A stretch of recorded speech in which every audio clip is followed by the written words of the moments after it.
start this work session. And second thing on the agenda, which from the recess of this morning, is the public notification requirements. I believe that Mary Moskowitz of our Planning Division will make a presentation. Mary? Good afternoon, Commissioners. Mary Moskowitz, Planning and Development. I'm also joined this afternoon with Senior Planner Dagmar Sagata. We're getting feedback. I heard Somebody, that, yeah. anybody know who it might be? Okay. Is that better? No?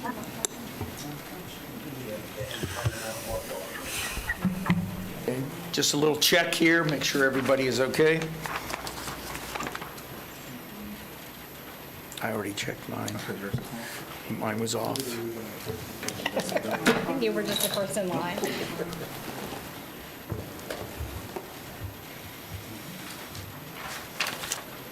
I'm good, right? Should be. Everybody okay? You want to try? That's better, right? Yes, Okay. it is. Okay, so once again, Mary Moskowitz, Development Services, and today we're going to be talking about the public notification requirements. More specifically, our proposed amendments to the Comp Plan and Land Development Code related to public notification requirements. As a little bit of background, the Board of County Commissioners has directed Development Services staff to begin working on improvements to the public notice for public hearings. Our current regulations, we have them in, we use three different sources. The first is the comprehensive plan. Currently, it says in the comp plan that notices may be provided by U.S. mail to properties within 300 feet of an property under consideration. The little caveat, if the property is more than 5% of the total land area of the county, we are not required to send out the notices. Just to give you an idea of what size that is, that's about 17 square miles, and the city of Oviedo is 15 square miles. So that's a pretty large project that we would not have to send out notification for. In addition to the public notifications in the comp plan, we are required to put the post the properties 15 days prior to the public hearing. In the Land Development Code, we address the rezoning, variances, and special exceptions. The codes in the Land Development Code require the placards to be posted not less than 10 days prior to the public hearing. We also are subject to Florida State Statute, Section 12566, which is requirements for the notifications in the newspaper. Those are telling us that we need to publish a notification 10 days prior to the public meeting in a newspaper of general circulation. In this case, we publish our notifications in the Orlando Sentinel. This is both for comp plans and rezone ordinances, and then also if the application is initiated by the county, there are some additional caveats. If it's less than 10 acres, we're only required to notify the affected property owners. If it's greater than 10 acres, then we must go back to that newspaper requirement. So what have we done so far? So the first thing that we did is we actually increased the size of the notification. So we went from an 11 by 17, that legal size piece of paper, to the 18 by 24. So just to give you a feeling of the size difference, we went from that white area is about the 11 by 17, and this entire sign is the 18 by 24. And then the other thing that you'll notice too is we have the different color signage, so that the blue sign is for the for the BCC. The green sign is for the Planning and Zoning Commission, the P&Z, and then the orange sign is for the BOA, or Board of Adjustment. So it gives people a visual. If they're driving down and they see a color, they know what type of meeting it would need to go to as well. Mr. Chairman, Yes. would you prefer questions be held to absent president? Yeah, let's Ms. Markowitz finish her, and then we'll ask questions. Thank you. The other thing that we've been doing is we've been posting on Nextdoor. For those of you who don't know what Nextdoor is, it is a social media app that is based on geography. So you put in your neighborhood, and then it sends you notices specific to the neighborhood that you live in. When we post on Nextdoor, we do the ability to post to the impacted neighborhood, and then any neighborhood within 2 miles of that project. We also utilize the county's website. We have a map on there. It's the Development Projects Map. This is a map that is maintained by Development Services and not only shows the public hearings, but all development projects in the status in the county. Now, it is a little convoluted to get to that map. What you have to do is you go to our main page, www.seminolefl.gov, and then you go to Services, then Planning and Zoning, and then you would hit the Development Projects Map. We're looking at ways to make that a little bit easier for people to get to, so we're working on that actually. Right now, we have staff looking into that. The other feature that we use on our website is the news section, and this is for more general projects like the Land Development Code. We post updates in that section of the website. So when we began this process, we wanted to look to see what other jurisdictions were doing. If you look at the cities in Seminole County, Altamont Springs, Lake Mary, and Longwood, they use public notices for 300 feet. Going on to Castleberry, they have a tiered system, 300 feet for variances and conditional uses, and then they increase it to 500 feet for the commercial and industrial properties. Oviedo and Sanford both use the 200 feet for public hearings. Winter Springs is 150 feet. We also looked at some of our neighboring counties as well. In Osceola County, it has both an urban area and a rural area as well. They use the 300 feet for most public hearings, but will increase it to 1,000 feet for larger areas. Volusia County informed us that they just give notices to the adjacent property owners.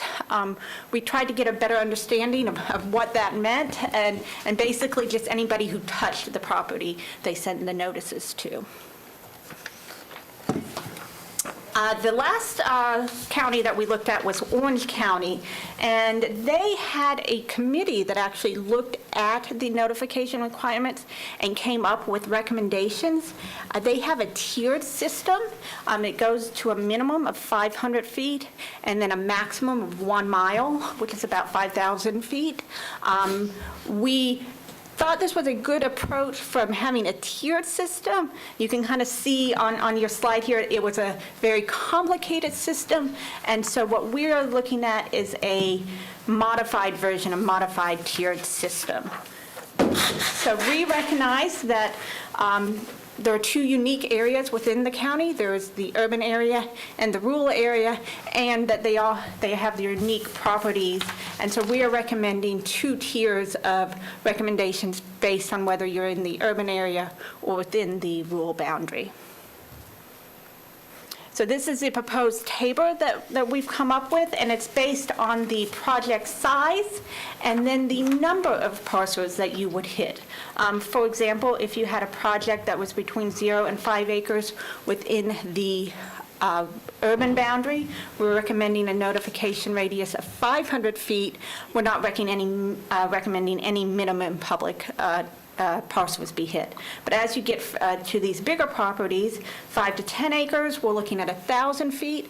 And then we're also saying that you need to notify at least 15 parcels. So if we don't hit 15 parcels, we would extend that buffer out another 1,000 feet until we hit that, another 100 feet until we hit that minimum number of parcels. And then for the 10 acres or plus, going to 1,500 feet and with a minimum of 25 parcels. Again, recognizing that the rural area tends to have larger properties and people are further spread apart, we are looking at those larger buffer radiuses. For the 0 to 5 acres, we don't have really, would it be a rezone or a future land use change type of property? These would be dealing really more with those special exceptions. So we're looking at 1,500 foot radius with the 15, and then going all the way up to 5,000 feet for properties that are 10 acres or greater. There is a caveat, obviously, that the division manager may increase a buffer notice at his or her discretion. So I want to thank our GIS staff for helping us. They are the ones who do the buffers for us and have also helped us prepare these maps to kind of demonstrate what we're looking at with the notification requirements. So this is an example of a 0 to 5 acre parcel in the urban area. Right now, the darker color, that is the existing 300-foot buffer, and then the lighter purple color shows what would happen if we increased it to the 500 feet. And you can see in this example, we would be adding 19 more parcels. I'm just going to go kind of quickly through these just to kind of show the increase. Again, in this example here, we're going from the 300 feet to the 1,000 feet, and now we're hitting 115 more parcels. And then in this example, this is a 10-acre parcel in the urban area, and then by going out that 1,500 feet, we are hitting 269 more parcels by increasing that radius. These are examples in the rural area. This is a smaller 5-acre parcel going out to that 1,500 feet. And you can see that this is a mixture. We have some large lots and some smaller lots, and you're hitting 74 more parcels by increasing the radius. In this example here, this is that 5 to 10 acre example, and then going out to the 2,500 feet, which is about half a mile. We're going to hit 7 more properties, but we're having a much greater impact with our radius. With the larger areas, with those 10-plus acre properties, we wanted to show 2 examples of really what that impact would look like. The example on my left, I don't know which way you guys are facing, is looking at a parcel by going out to that 5,000 feet, a little less than a mile. We're hitting 600 more properties from going from that 300 feet. But then doing the same exercise on another piece of property, we only hit 18 more parcels. So you can see the difference that those larger lots have in the rural area. So some things to take into consideration with this is obviously there's increased costs, and you guys should have received on your dais a spreadsheet that showed what those costs are. Not only we looked at the cost not just of the postage, but the labels, the printing, and then there's also an increase in staff time as well. So all of those factors were taken into account when looking at the cost of those public notifications. Some other things that we would like some direction on are the community meetings. Right now, Seminole County does not have any requirements for a community meeting. We do recommend that developers hold a community meeting, but it is not anywhere in our regulations. If you look at some of our other cities, nearby cities, most of them do not have any recommendation. Some of them utilize what we call a CAP process, which is the Citizen Awareness and Participation Plan. And that is really just it can vary depending on the type of development. Orange County and Osceola County require the community meetings for their comprehensive plans, and then on a case-by-case basis for their rezonings. And then Volusia County does not, similar to Seminole County, does not require community meetings, but does recommend them. So this is just another kind of breakdown of the community meetings and then what types of community meetings are recommended and what they're recommended for. And that concludes my presentation, and I'm here to answer any questions that you may have. Are there any questions? Yes, Mr. Chairman. Zimbauer, you had a question. I have a couple questions. The color code scheme, is there a legend readily available that citizens can go to understand what the color code means at a glance? No, that's a great suggestion. We can certainly put that on our website, but we do not have that available. In other words, what the color that you showed on the very first slide, I think it was. Yes. If I'm a citizen driving by, whether it's blue, green, or some other color, there's no legend that a citizen could go when they get home and say, I saw a blue sign, and that means X. Yeah, so definitely that's something we could add, absolutely. So- It does say on the notice what type of meeting it is. Sure, no, understood, but they're so small that you literally Yeah, have when to you're driving stop, by drive. at To 50 stop, miles per hour, Go yeah. up to it. get a And many of microphone. them, you know, we have, and this is an example of concerns and complaints that I've heard through the years, and I've actually driven out and looked at the notice of the signs. Let's take, if you got a parcel, let's take a subdivision tract that's coming in, and maybe it's, has 3 road sides to it. And the landowner or the developer puts the notice on the dead-end street on the back end of the property that nobody travels except for one resident who owns a nursery at the end of that road. So the general public driving by doesn't see it. So that's been problematic.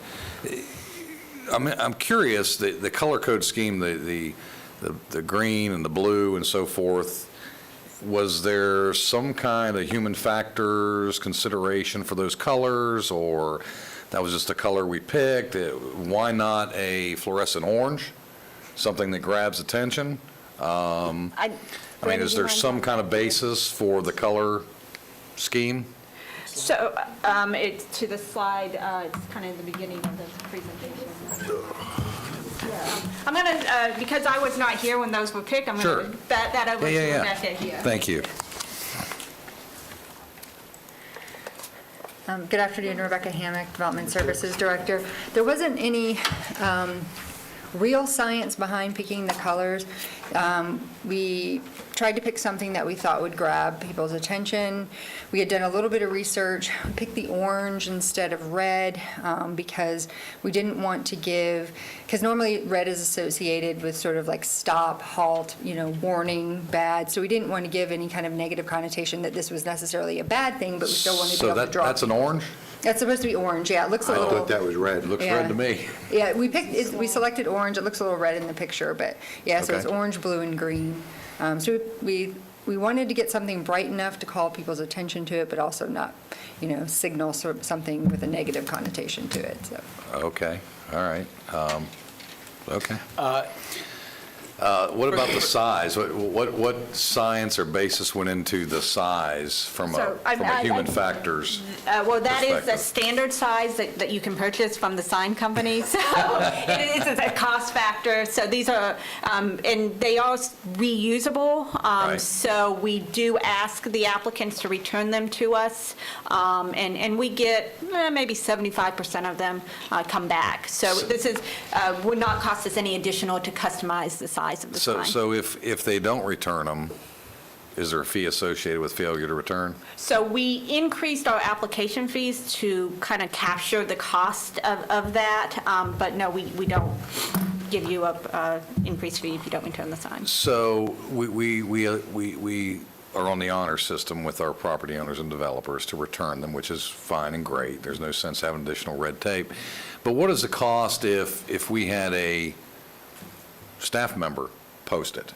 Once they've gone through DRC, gone through the process, and it's ready to go, which to me would verify that it was posted on a certain date, verify it was posted in a conspicuous area, on an area that was highly visual.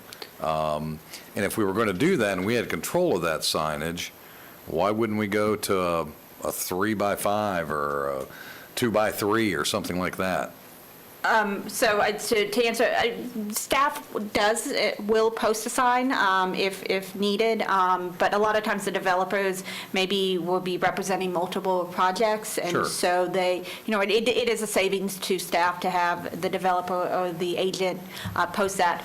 If somebody does post a sign, they are required to sign an affidavit Right. saying that it is posted.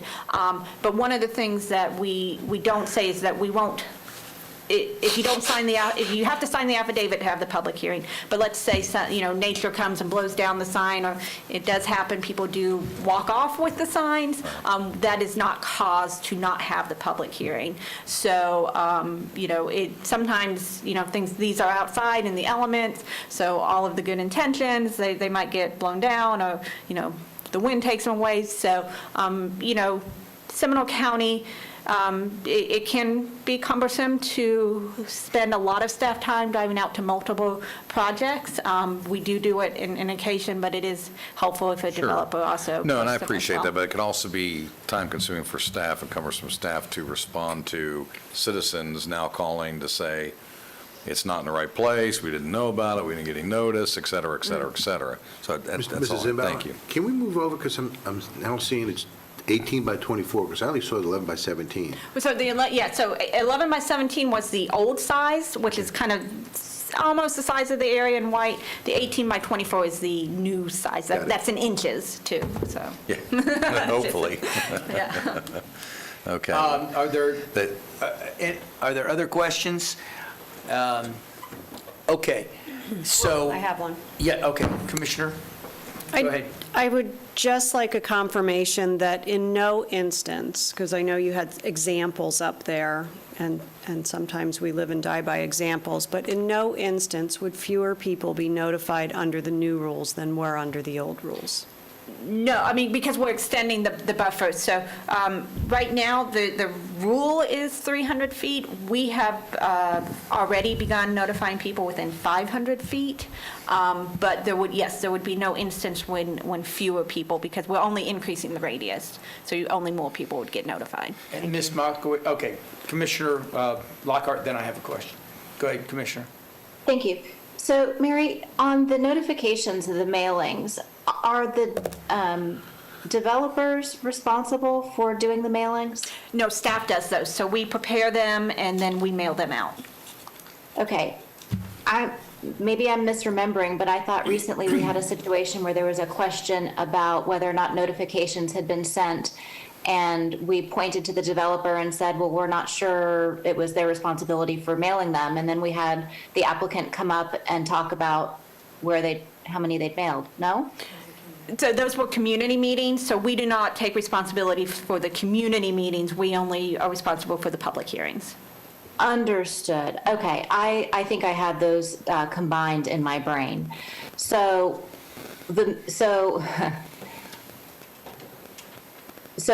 are we the only community who mails these out? No, without most cost? communities, the staff mails out the public notices. Now, we only we're only as good as the information that we have. So the public information that's available is the property owners listed on the property appraiser. So that is who we are notifying, is the property owner. I guess I'm just wondering why we wouldn't pass the cost along to the applicant for the mailing. So that is captured in our application fee. So when we review the fees, we say that's one of the costs that we look at is the average cost of the application. So we review our fees periodically to see if we're capturing that cost in that application fee.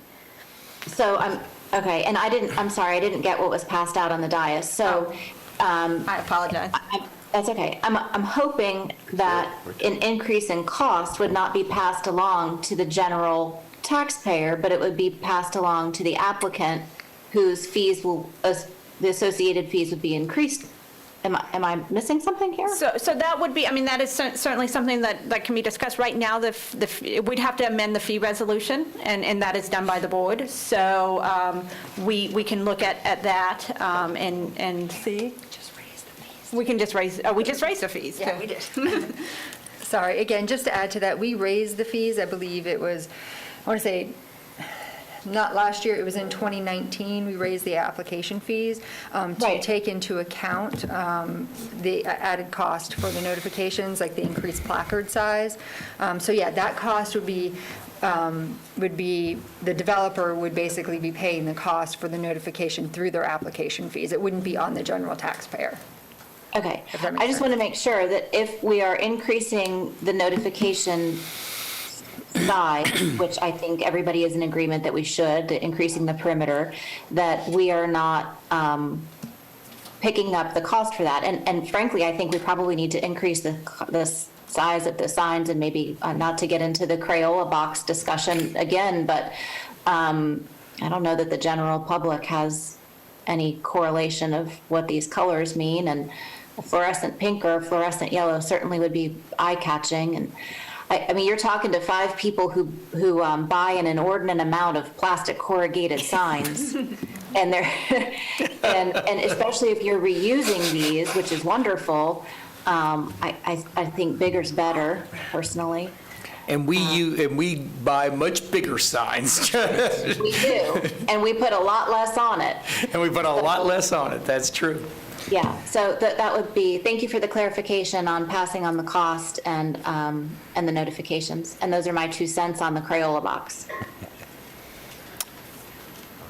Okay, go ahead. So I'm not sure I understand the fee conversation. So we adjusted our fees prior to contemplating the expanded radius. Is adjusting the fee again contemplated with the expansion of the radius? It could be, yes. If this moves forward, again, we look at our fees constantly, so it could be part of Fee that. adjustment was not only related to notice. It was a regular fee update based on cost, overall cost for development reviews. So that fee, so just so you know, they weren't raised simply to deal with the notice issue. So I'm talking about future. So if we're asking for direction in a workshop, I think we would want it all together. We don't want a gap. It depends on what you decide you want. If you want 8x8 signs, there would be some sort of fee, some fee increase. If you want additional, it depends. We can tell you what the additional cost will be once we have a feel for what it is you want us to do, because So leave the signs out of it for a minute. The additional radius generates additional cost that Correct. was not contemplated at the time of that fee adjustment. Just correct me if I'm wrong. Correct. So no matter what we do, that has to be adjusted, to unless be we're looked at. passing it off to the taxpayer. It may or may not have to be because of the à la carte. It's not an à la carte cost. Well, presuming the projection was correct for the first fee increase, it would have to be, because it wasn't contemplated. So tell me what I'm missing. And maybe Rebecca should get up and tell you exactly what they considered. There is a little bit of cushion in the fee adjustment, Right. because you can't, it's not down to a penny on every project. You sort of get a broad brush of it. So there's probably some wiggle room there that would still capture some modification. But if you want to do some extreme things, we may have to come back and say, look, if you want Okay. to pass this on, we're going to have to adjust. I think that what, if I'm hearing it, tell me if everybody is okay with this. We like the bigger sign, the 18 by 24. We've already implemented the 18 by I'll say it's 24 already signage, going. so we've I'm just already- saying, we want to, direction, we're all in agreement with that. I think that everybody understands that whatever we agree to today as direction, that we would have to look at the fees. So we're going to be looking at the fees no matter what. So we don't have to continue on with that conversation. You're going to do it. And like we have discussed before, Commissioner Herr, you weren't here, but all of us had concern about how sometimes our fees, like with code enforcement, are not capturing everything. So we want to make sure that it's capturing everything. And quite frankly, I think the Commissioner Lockhart made a very good point is, the campaign signs are usually 18 by 24. And that's not a bad, that's a good size sign for in that case. I have a couple of other questions that I saw on that. You had in the 0 to 5 acres for the urban, this is just real quick, 0 to 5 acres in the urban, you didn't have a minimum, and I'm assuming that that's because you expect to have a lot more than 15 people. Is that correct? Yeah, I mean, the impact of that, yes. Yeah, okay. Because it's an urban area, you're going to have 5 acres, you're going to have more than 15 people. I got it. But in each one of these, you're doing at least a minimum of 15, going up to more. I personally, and I think that we should have for every rezoning and comp plan, we should have a required community meeting. I believe that that is important. I would rather have that as a requirement, and then if there's a reason that it isn't needed, there can always be a process that it could be waived, but I would rather have it required than have it suggested. And I think that the citizens would, would appreciate that. And then if there's a reason, a good reason that there shouldn't be one, we can always waive that. But I think that we should have something in the process that requires that and then can come back.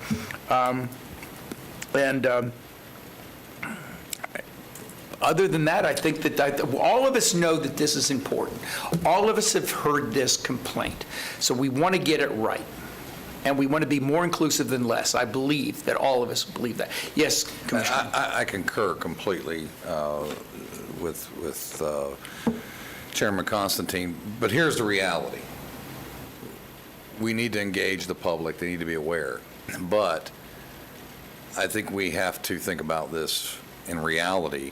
It does not matter whether you do it out 1 mile or 5 miles. There are going to be complaints that there wasn't enough notice. I've continued to argue, having this come up often, the ones that are here complaining they didn't get notice are here in the audience. So how did they get here? They found out somehow. I mean, the reality is, by the time a project hits DRC, my phone's ringing from citizens wanting to know, and it hasn't even been put on Nextdoor yet. It hasn't been put on these other sites. So, in reality is it's going on Nextdoor, it's going on the newspaper when it meets the criteria, it's being signed. The argument is always, there was no notice, there was no sign, you need to go X amount of feet out, et cetera, when the reality is, during public hearings, this room is packed with people that didn't get notice. So if you didn't get notice, how did you get here? The reality is, they spread that themselves, which is great, networking in the community. So I just want to set a reality, regardless of what we decide here today, there's going to be, if it's 1 mile, then somebody a mile and a half is going to say, I didn't get notice.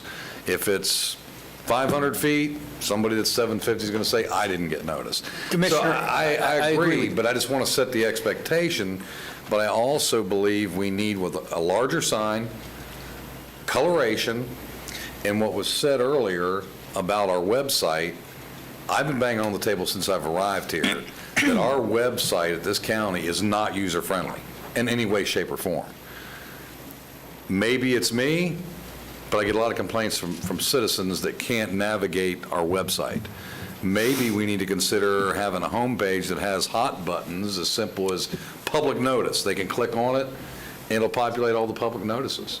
There's got to be an easy answer for people. I mean, we're dealing with that sometimes with the COVID issue, calling offices and going, I've signed up for this and I've gone to the webpage, but I can't find the information. So I have to have my executive assistant walk them through the website to get them to where they need to be. And I understand not everybody thinks the same way on following a webpage, but there's got to be an easier way on our webpage as part of this discussion to improve that as well. Now, the city of Winter Springs actually has a steel sign, which is basically looks just like a road sign for their changes that they post and plant in the ground at the property. And it moves from property to property. So that may be another consideration. And it's And I think a the point that 3-foot by 5-foot metal sign, reflective and all. And I think the point that you brought up as far as location on the property is extremely important. Absolutely. There needs to be something in there that says the most prominent locations or something like that that we can put in there. The conversation that you just had, very quickly, the critical mass is the more people we notify, the more people will know. And the less they will have an argument that they didn't get notified. So I think this is, it's not going to stop it, but I think that this is a much better process than we had before, where we were just saying 300 feet and, that's it. So I will say, too, that some of the language we're looking at is making sure to reiterate that the notices be posted on a public road, and that for those corner lots and those properties that are on multiple frontages, to have the notice on all those frontages, so it wouldn't just be one. So is there any other direction that we need to, give? We need sign size, the sign. Sign size and the sign. color. Sign size, yeah. Is the 18 by 24, do you want a larger one? I think if you, my opinion is if you're going, maybe for a 5-acre or 2-acre parcel, an 18 by 24 is fine. But I think when we start approaching into that community size subdevelopment, when you're going to do a 10, 15, 20-acre project, I think it needs to be a larger sign, personally. So some of the, I guess, some of the things we thought about initially when we upgraded the sign size was the actual, the logistics of it. How do you transport the sign to the site? How do you actually install the sign on the site? Somebody have to actually, have a post hole digger and actually put the sign in the Sure. ground. So we were still trying to make it somewhat manageable to be able to install the signage. So that's, once we get to a certain size, it becomes a little bit difficult to actually Sure. put it on site. So that- Understood, yeah. but exactly what you just referred to, I think is where some of our complaints stem from. You give a sign to the developer to go put on and they staple it to a tree. A wind comes along, pulls the staples through, or whatever happens, it falls on the ground. Or they wire tie it to a fence and somebody walks by and rips it off. Yeah, we- I understand you can't mitigate all those, but a signage that is more Prevalent? permanent and more proper direction to ensure that it stays in place, I don't know. I think it's. Well, I we don't know all, that we have I developers mean, that can't install a sign. Yeah, I mean, I've gone out with complaints from the P and Z and the sign be there on the ground. we're asking you to find a solution to that, because cross-staff, we have people that can do that. We can put bigger signs in. Well, I'm going to interject because obviously you're not happy with the decisions that we've made about signage, and you're not happy with what Mary has presented. So if you have an idea of what size sign you want, tell us. 3 by 5 for the bigger ones? Is that what you're asking for? I'm advocating if We'll on do a whatever larger you want. parcel, Well, you're doing a tiered system, which Correct. makes sense. You said larger than 10 acres, yeah, you which get there into isn't 10, that 15, many 20 in Seminole County Correct. that are going to come back. That's right. That you should have a much larger sign. Correct. Are you saying 3 by 5? I think 3 by 5 is reasonable, or some facsimile thereof. Okay. That's a close, maybe it's a 2 by 4. Give us Which is- one, because which we're is- trying to give them direction. I mean, you could make a common cut out of a 4 by 8 sheet and make it 2 by 4. Get 2 out of the 4 by 8 sheet. And then put 2 of them on there. Do that. So if I can, now we're looking at standard for 10 acres or less. Since you have a tiered system on one, let's have a tiered system on the sides.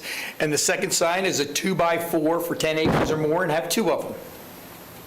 I'm okay with that. Is that okay with everybody? I think So- Commissioner Lockhart has her hand up. Commissioner, sorry about that. Go ahead.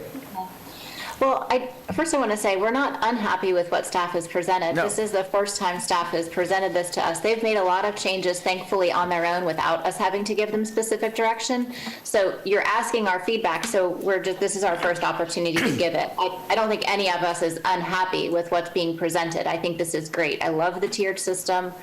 I love the idea of being able to make the signs larger and perhaps having the developer find a 2 by 4 somewhere to put it up. They could probably scratch one of those up around somewhere. But I do think the larger sign is important, and I do think for the larger parcels, like was just discussed, and I do think a color that is eye-catching other than a primary or secondary color would be important. And, whether it's fluorescent pink or fluorescent orange or fluorescent yellow. And we used 4x4 signs for the Centennial, which was a reasonably priced sign when you go to a sign maker. And I don't know if you're doing these in-house or if you're The if you're current if you're ones were outsourcing them. prepared in-house, but I'm not sure their capability for larger than that. I mean, maybe outsourcing this and having one run and talking to a couple of different companies about how to most efficiently do that, because they lay these out differently with different larger size sheets, and you can actually get more bang for your buck with certain sizes. So I'm not married to a particular dimension as much as I am more real estate on the sign. Yeah, I don't think any of us want to micromanage, but No, but and- we want to give you some direction as far as that. And by example, the city of Winter Springs, on the permanent signs that are metal, they have an area that changes the information about the project, that they can just change it on the sign from project to project. Just an idea. And we have a sign-making department here, so We do. yes, Commissioner. I'm going to repeat some of what was said. I think Commissioner Lockhart's correct. I think staff is doing a good job in this area. It's hard to read our minds. And I think that Commissioner Zimbauer, as well as yourself, Mr. Chairman, the tiered approach is the right approach. But I think installing the signs needs to be of the ownership of the developer. And I don't Concur. think staff needs to be out there with a post hole digger or lobbing signs around in a pickup truck. I think it's up to the developer to do it. And he or she needs to sign an affidavit, making sure that it's out there. And if staff needs to go out there to verify it, that's a totally different issue, but With a picture. with a picture. Commissioner Delory and I both, and Commissioner Herr, all have just been putting signs up with post hole diggers. If we can do it, I'm sure the No, developer. I'm not saying staff needs to be doing it. I'm saying the developer can do it. I'm awesome at it. So do we want to pick a color? Sounds like we're down to color Let's not now. micromanage yet. No, just say no. All right, I think we've got that taken care of. You got direction? Thank County you. I Manager, you feel appreciate comfortable with the Thank you direction? very much. I appreciate Okay, it. no, thank you, because we've all been wanting this for quite a while. Thank Well, you I very think- much. Mr. Chairman, I We think might there wanna was publish a it. request from staff on the community meeting, or have we I thought that finalized we all agreed that that would be something that we would like to do. That you agreed, at least. course. Anybody else have any problems with that, requiring it like other counties are doing? Okay, For One community meeting. comp plan and rezones. both. That's what I'm saying. for- Yeah, not for any other types of public hearings, I think is the question. Well, we'll still recommend it. Okay. But I think comp plan and zoning, we need to have a requirement. And if there is a reason that they don't, that's something that they can, I mean, I don't want to make it complicated. But, if there's a reason that they don't need to have one, they're going to have to prove that. Justify that, okay. Yeah. And so we do realize that the next step is going to be what are the notification requirements of that meeting, right? I think we already have those. I think that should be, We have notification requirements for a meeting that's not required? Yeah, that's true. My recommendation would be that we would follow the same notification mirror requirements for public what's already there, hearings. exactly right. That is our Awesome. recommendation that we give to. Awesome. Yeah. Okay, thank you. Anything else? All right, we got through that. Thank you very much. One more, Chairman, sorry. the public. Okay, we're going to answer public, yes, but I'm just saying, we've gotten through that. I have- All right, is I there have one anybody more here thing. from the public that wishes to talk about that? And I do have a hand up from Cynthia Haller. Cynthia?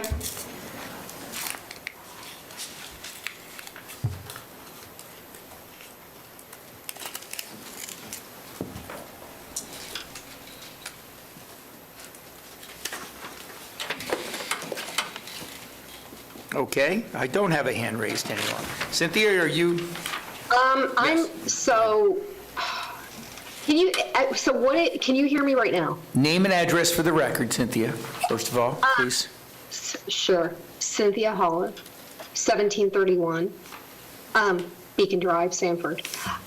So what happens is that when you call on me to speak, it drops out of Zoom and then it brings up a message that says rejoining. So I'm just letting you know, okay?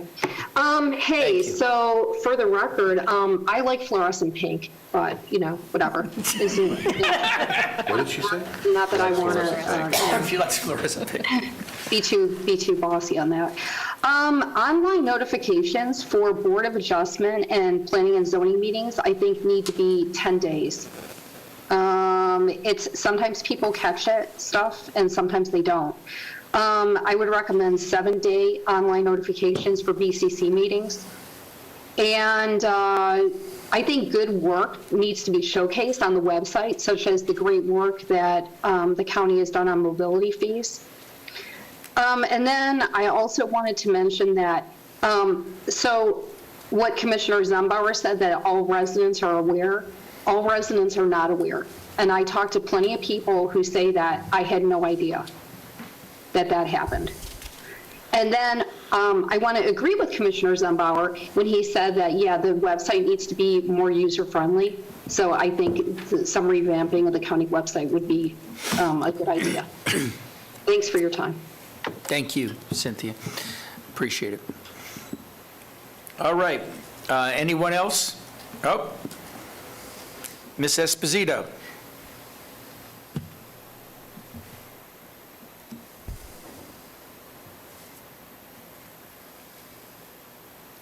Just muted. Hello, I'm sorry. Wafa Esposito, 5040 Hawks Hammock Way. It's the content of the notification, the subject, that comes very late, that we can go through it, digest it, and make our meeting productive. If there is a chance that that could be posted earlier than it had been lately posted, if you agree with me on that.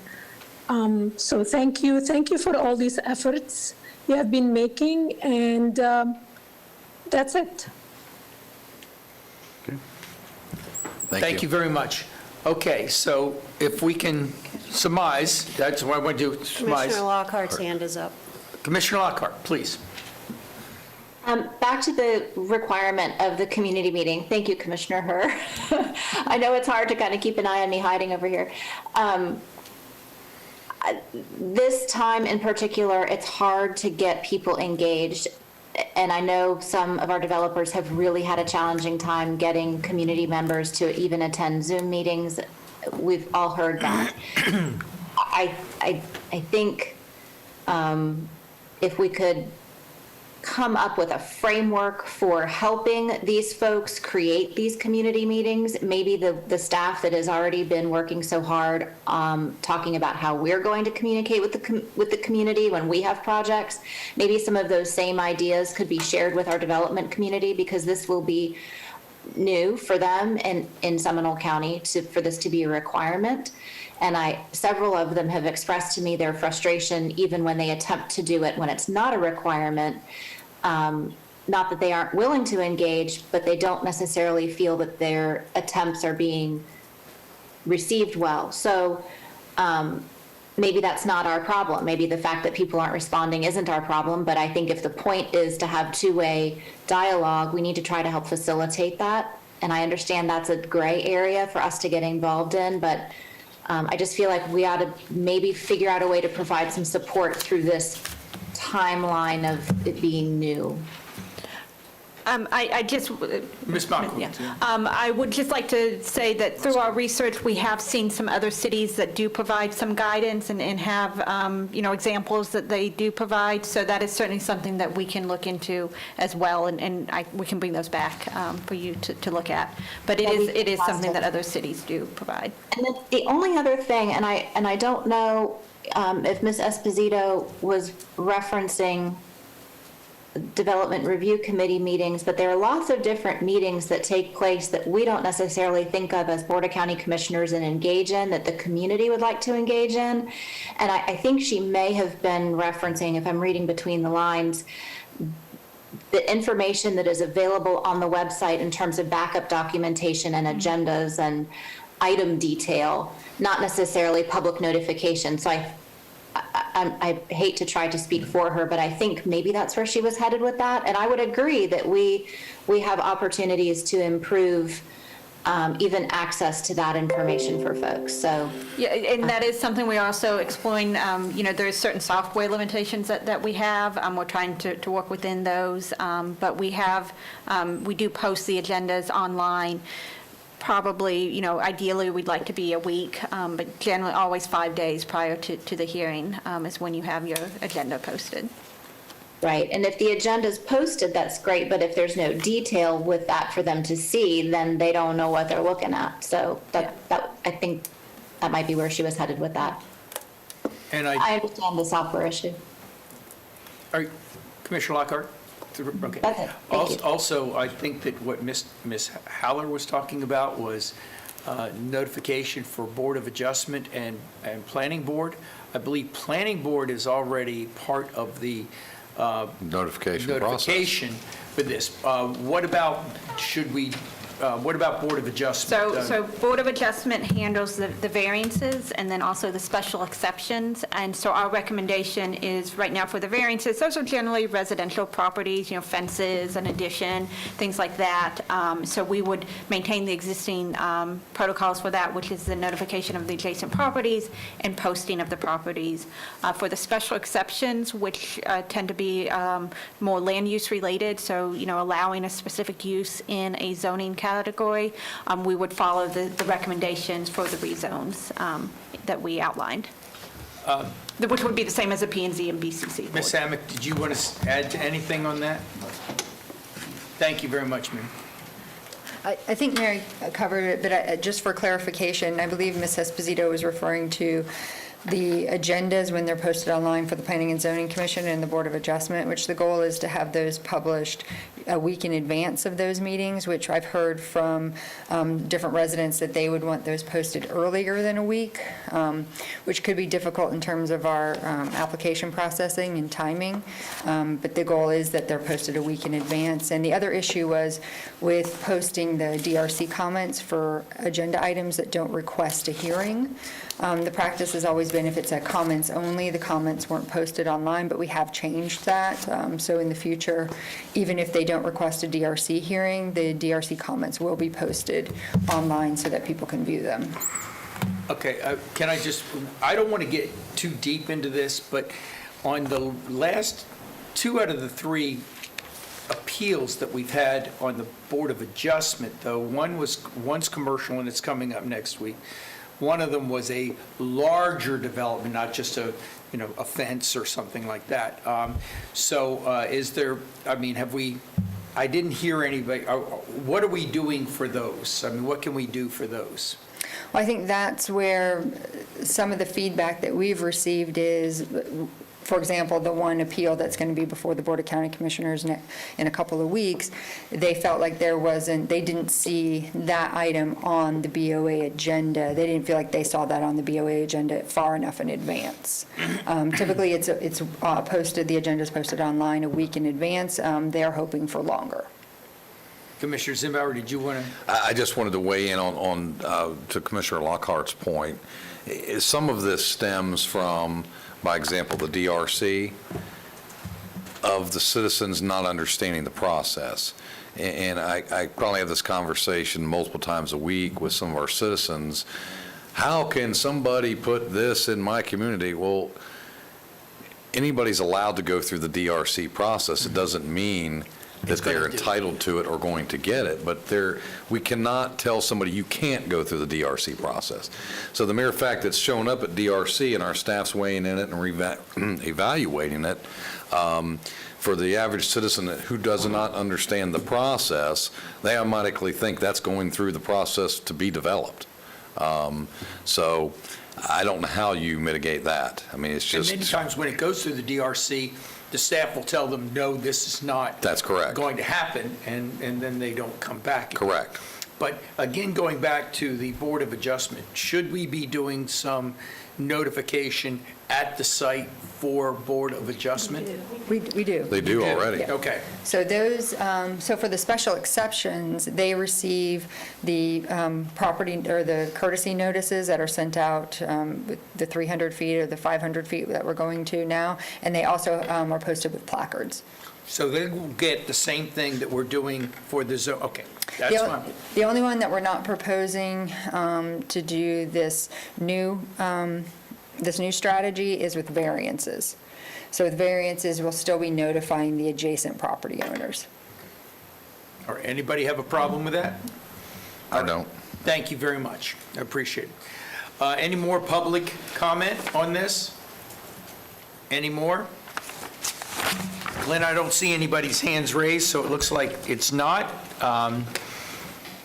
No more commission hands raised, so we're going to end that particular item number 2. Thank you very much. I think we've made a lot of progress on that today. Before we continue. Yeah. Special exceptions on the Board of Adjustments. Should they be coming to us or just stay with the Board of Adjustments? It depends upon what they are. That's the way it's listed in the land development code, so that would require a change. I understand that. Yes. And what we're doing is we're making changes here.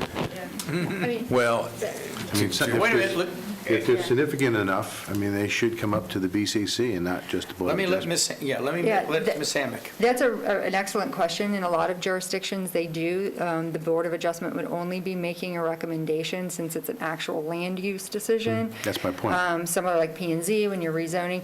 Granted, it's, special exceptions are listed under a zoning category, but they're not allowed by right. They're allowed only in, if they meet the special exception conditions. So that is something, if the board wishes, we could amend the codes that those recommendations have to move forward, just like a rezoning application. Commissioner Zimbauer. Mr. Chairman, I would entertain having that conversation as the commission. There are certain things that, in my opinion, go before the Board of Adjustment really are better served at And this level. that's why I'm bringing it up, Commissioner. No, I understand that. I'm saying I'm absolutely willing to have that conversation at the time appropriate. We have to have the Noticed. conversation now. Well, I think without notifying the public. Mr. Chipoff, can we talk about that now? You're in a workshop, as long as you're not making any final We're decisions. not making any decisions, just If that is the consensus, I think that one of the things that we could do is, obviously, same thing as the planning board. Still go to the Board of Adjustments as a recommendation and then come to us. Is that something that, Well, we could do that, or there may be certain areas that we may decide the Board of Adjustment could make a decision that is binding and pending, and the more intense. the more responsive or onus, property use, so forth, probably should come to us.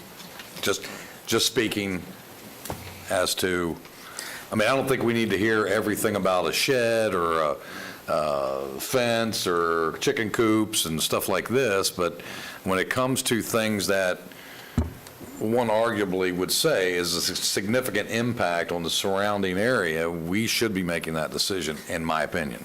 County Manager, do you have a suggestion? I saw you. We were not prepared to talk about that today. Of course. So why don't you let us go through the special exceptions and share That's with good. you kind of, here's what we think may be best suited for BOA, and these are the weightier issues that the board might want to consider, and bring those to you, and at another work session, we can As a we can talk about recommendation that. suggestion. Yeah, we could bring more information to you. I don't know that we're prepared to give you all of the information on that today. And I understand that. I think but it's a good discussion, But I though. think it's a discussion that we should be having. I don't disagree with you. When this recommendation, when this ordinance comes back, if you feel that instead of having a work session, that we can discuss that. I'm looking at, not necessarily, if we can, I think we've got a suggestion and a recommendation, I think we've got a consensus, actually, that we would like to see, what you all have to say, and maybe want to put that into an ordinance. So I don't know if it needs a work session just as much as a recommendation. We can talk about it in a meeting if it's going to be short. So we're going to leave that to you. Okay. Okay, we'll Great. leave that to you as to either way, whether it's whether you think it deserves a work session, or you think that you've come to a consensus and can talk to the individuals and bring us back a recommendation. Great. Okay? And I think that's also going to require legal to look at an appeal Certainly. process for anything that would not go to the Board of Adjustment, to come direct to us, and how that would impact the whole Board of Adjustment process. And Because right now, if it gets appealed, it comes to us automatically. in my opinion, from just standard, I think that it does us good to have another set of eyes look at it. absolutely. So I think that it still should go, whatever it is, should still go through the Board of Adjustment and Appeals for a recommendation even before it comes to us. Okay. Commissioner Lockhart, I think, has a question. Yes, Commissioner? Something, I do think this is for a bigger discussion later on, and I understand staff was kind of caught off guard with this, but I think it's the right discussion for us to have. When we ask volunteer boards to bring us recommendations, and they may not have all of the information provided to them through no fault of their own, not necessarily through the fault of staff, but we've seen time and time again where recommendations have come from some of these bodies and they've been very different than maybe the way this board is leaning or the way this board is thinking. And if we are just,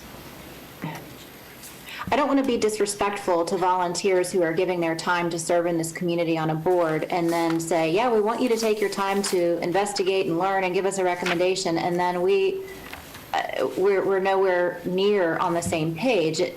I imagine it's frustrating for them. It's certainly frustrating for our citizens who don't really understand the difference between a recommending body and a body like the BOA that has final determination on some items. I think this goes back, and I feel like I'm, saying the same thing over and over again, but because we are making some pretty significant changes that our community has not been engaged and involved in the discussion, I think there's an education piece here, talking about what these different boards do and what their requirements are and their responsibilities are. I feel like I'm agreeing with several of you in saying that many of these things should just come to us, and if we think that they are important enough to come to us, then I'm not sure what the point is of putting these volunteer boards through the machinations of making a recommendation.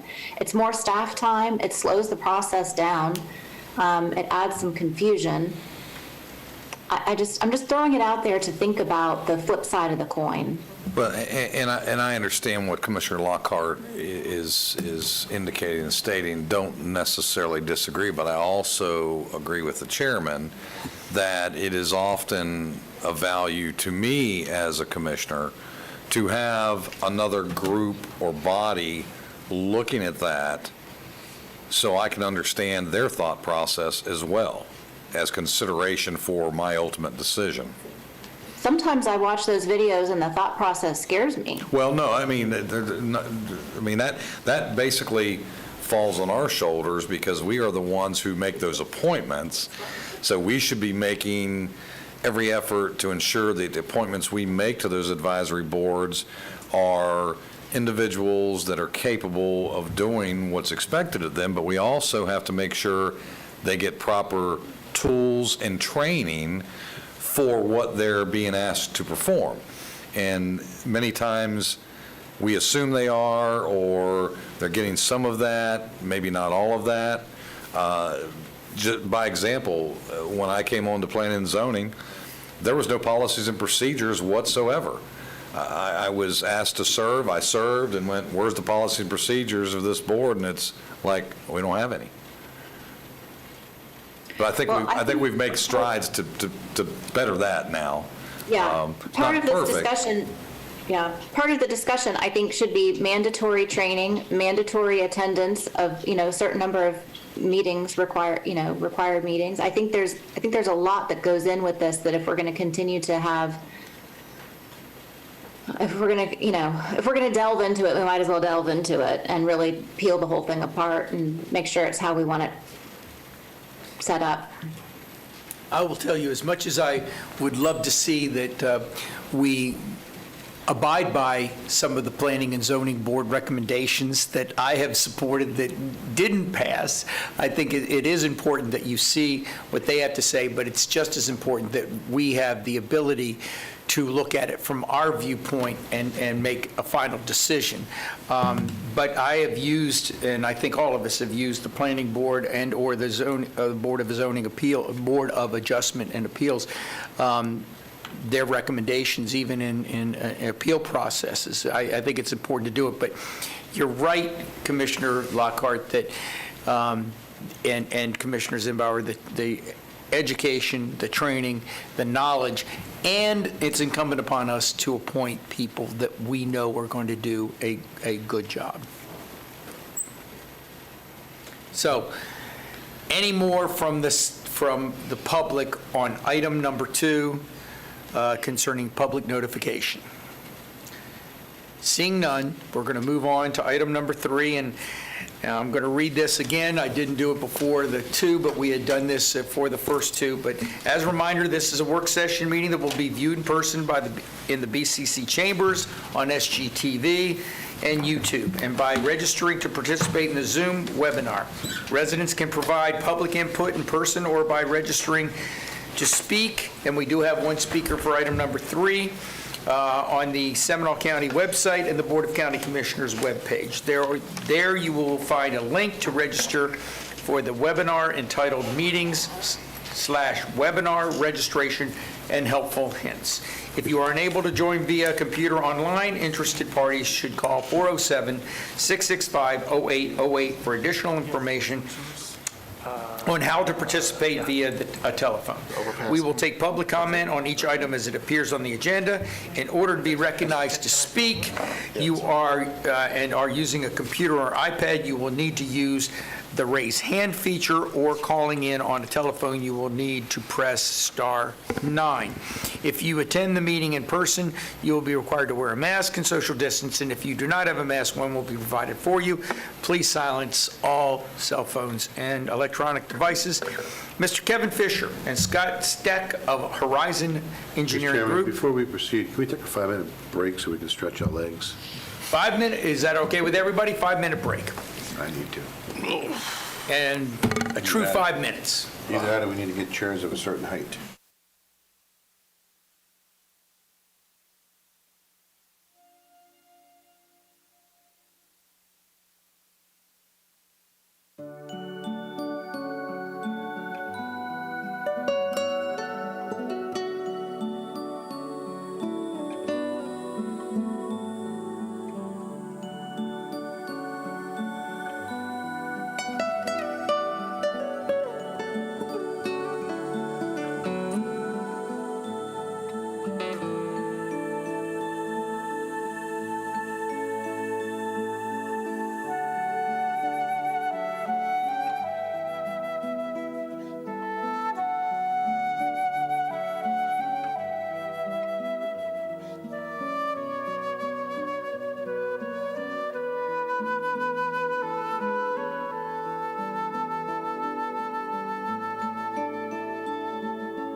Commissioner Lockhart? You ready, Commissioner? Okay. With that, I think I've already introduced what we're doing right now, but please introduce yourself and the project as we're going in. Absolutely. I'll wait for him to get it on the screen. Can you tell Clint to stop sharing the, Commissioner Constantine, can you tell Clint to stop sharing he's got the screen locked down. Clint's got the screen locked. Clint, stop it. Clint? Okay. Clint?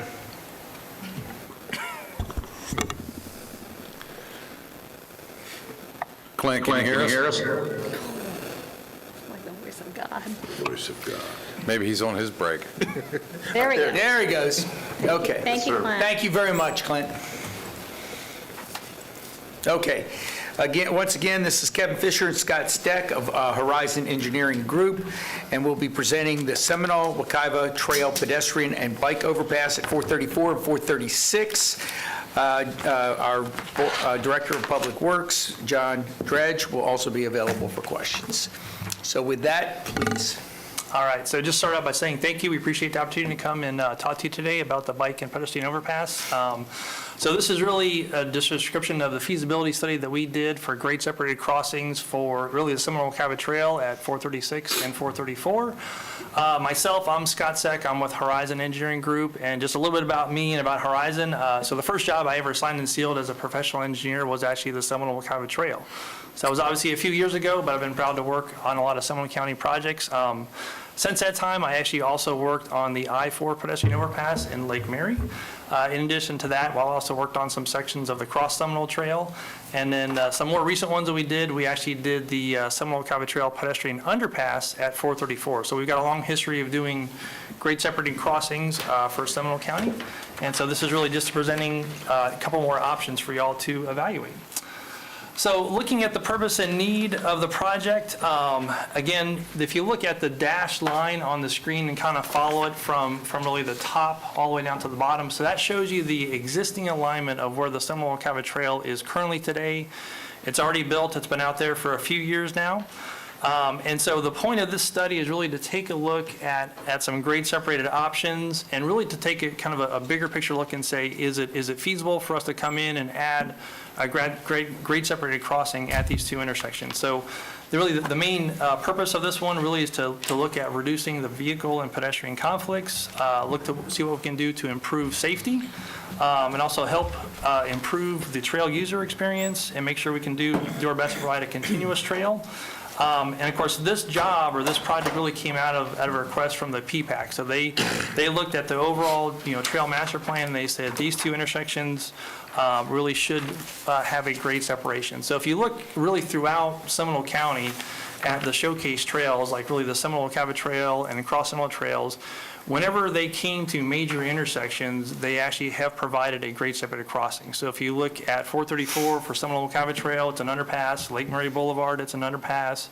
Cross Seminole, there's of course overpasses as well. So on the bottom, kind of goes through the four main items for the purpose of the study. Look at some preliminary alternatives. We did a lot of interagency coordination. We'll present to you the feedback we got there. Evaluate the alternatives, and then from there, just really present the information for the alternatives. Mr. Chairman? Yes. If I may, I just want to ask you a question before we get into the details. Yeah. First of all, thank you for all the things that you've done for us, because they've all been great projects. And what I really loved about the Wekiva Trail, it's by the users, it's been ranked the #1 trail in the state of Florida. I don't know if you're aware of that. Yeah, that's awesome. Yeah, that's great. So as you go through this, I'd like to understand what the philosophy was and from the trail experience, because one of the things I hear from the trail users about the Wekiva Trail, it's all about the experience. Yep. So I want to understand what the philosophy was of the trail users from that perspective as well. Yeah, yeah. I'll tell you like the background, like from when we actually designed it. I actually when we got selected by Seminole County to do the original design, I actually took it upon myself. I took my own mountain bike and I rode the entire trail by myself just to get an idea of how it would feel. And so the biggest thing I think that we saw with that trail and most trails is try to do your best to really minimize impact to the natural environment. So our best thing is what we can do to fit in, with the natural environment, keep as many trees as we can, try to keep that nice lush canopy that was out there, and try to give the people the best experience that we could. Florida is obviously super hot, so we wanted to have as much shade as we can. And then I think from there, if you start taking a look, the biggest points of conflicts are when we cross roads. So we always make sure that those crossings are safe. And then when you get to crossings that are such as this, where they're major facilities, let's look at what other options are out there to increase this safety. So I think the biggest thing that we see from the trail user experience is really just trying to blend in with nature and just provide a good good experience for them. We did provide actually on the Seminole Wekiva Trail some overpasses, different rest areas out there to help out for rest as well. So that was really kind of the main philosophy that we had back then when we designed it, and of course we try to carry that through with all of our designs. So looking at this one right here, so at this slide, we looked at 4 alternatives for each of the 2 locations. So at 436, this is alternative number 1. As you can see, it starts out, and on the top right of the screen, that's really where the San Sebastian trailhead is. So coming up from that trailhead, you would come up, we would have a long ramp system that would elevate it, and then we would be looking at a single-span bridge, which means no pier in the median, over 436. And then we would keep it on the green alignment, which would then tie into Laurel Street as a pretty straight alignment. We did look at an option, which was the 1B, where that basically looped around the outside of the existing pond. We looked at that one, but then we eliminated it a little bit early on, just due to the complexities of having to redesign that pond because it is a very old pond. But some of the advantages, as we said, it's a smooth alignment. Pretty much every stakeholder that we talked with, they had a pretty positive feedback for that one. A little bit lower cost, and then we would be looking at adding in stairways to increase access off of 436. One of the things I do want to note is that this option does require right-of-way. So with both of those ones, we would have to contact the property owner of the pond and do some negotiations with them, whether it be an easement or right-of-way. We'd still look at that. We haven't made any contacts with any of the property owners for any of these options. We wanted to make sure we went through all of the stakeholders originally, with the local cities and with DOT and of course with you before we made those contacts. So they have not been contacted. This is really just kind of a higher end study, and it's not really going into the bigger details. So from there, looking at alternative 2. So alternative 2 is actually pretty close to alternative number 1. It's still coming up from the trailhead. It still uses that same alignment, but as we cross over 436, we then use a switchback to get down to grade. And so that does, some of the advantages is, of course, it doesn't impact that pond. It still does require right-of-way, which would be from the old Babies R Us parcel, which is still not being used now. And of course, it does bring down the alignment pretty close along 436, so we'd have a good interaction there with the local traffic on 436. Disadvantages, of course, it's not as smooth, a little bit higher cost as well, and of course, there are potential for some business damages because some people do complain about the visual impacts of overpasses. So with that, alternative number 3, this is one where we just took a look at it and said, hey, what if we take the bridge and move it closer to the intersection?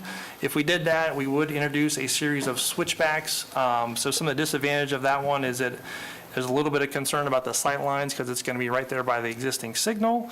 The alignment is not very smooth, of course, and I think if you get people that are on like rollerblades, bicycles, they don't like having to go back and forth to get up and over intersections. And of course, along 436, there's a lot of utilities out there. In general, most of the stakeholders really didn't like this alignment, so we went forward to that one. Alternative number 4, so this is one, again, we have experience doing underpasses, so we said, hey, well, is an underpass feasible here? So we took again, kind of a broad look at it. This is what the alignment could look like. Some of the concerns that we had, of course, is the high water table, multiple buried utilities, and then there were some of the stakeholders that did not really like this one. I do want to note, we added a cloud kind of later on the bottom left. City of Altamont Springs, they did come back and say, hey, you know what? They requested the alternative just continue to be evaluated as a project went forward to final design, and we can certainly do that. So those are the 4 that we looked at for 436, and I'm going to switch over to 434. Before you do that. Sure. Any questions right now on 436? Commissioner Dory? First of all, I think you're coming across to the wrong location. What's that? I think you're coming across at the wrong location, in my opinion. Okay. But then again, I'm not that engineer. I would love to see you look at actually coming a little further south or be east and actually cross over and come over by West Town Parkway and use West Town Parkway. And you can have more of an on-ramp and off-ramp crossing the 436 as well. And then by using that, it sets you up to go across 434 a lot easier on a real picturesque type of road. So yeah, I mean, Because for me, it's about the experience. Yeah, When sure. you got the mom and the children, or just the children by themselves, it's about the experience. It's Yeah. not about making an industrial type of bridge improvement.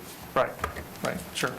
No, that's I certainly understand that. I mean, I think for what we were doing this one, we were looking at it from the perspective of, what can we do to minimize the amount of right-of-way parcels that would be needed? If we did that one, we could certainly do that. We can look at that one further. It'd be a little bit more investigation and to do that, but we do appreciate the feedback on that, so. Because my concern is about the utilities, because once Yeah. you get over 434, Yeah. now you're having major utility issues, and I want Yes. to make sure that you're lining yourselves up for success. Yeah. Understood. Yeah, I mean, for both of them, the utilities is a big cost. For the ones we've done in the past, we really haven't run across one that we haven't been able to overcome those issues, but they do cost money. And so it's definitely a consideration, so. Anything else before we go to 434? Okay, let's go to 434.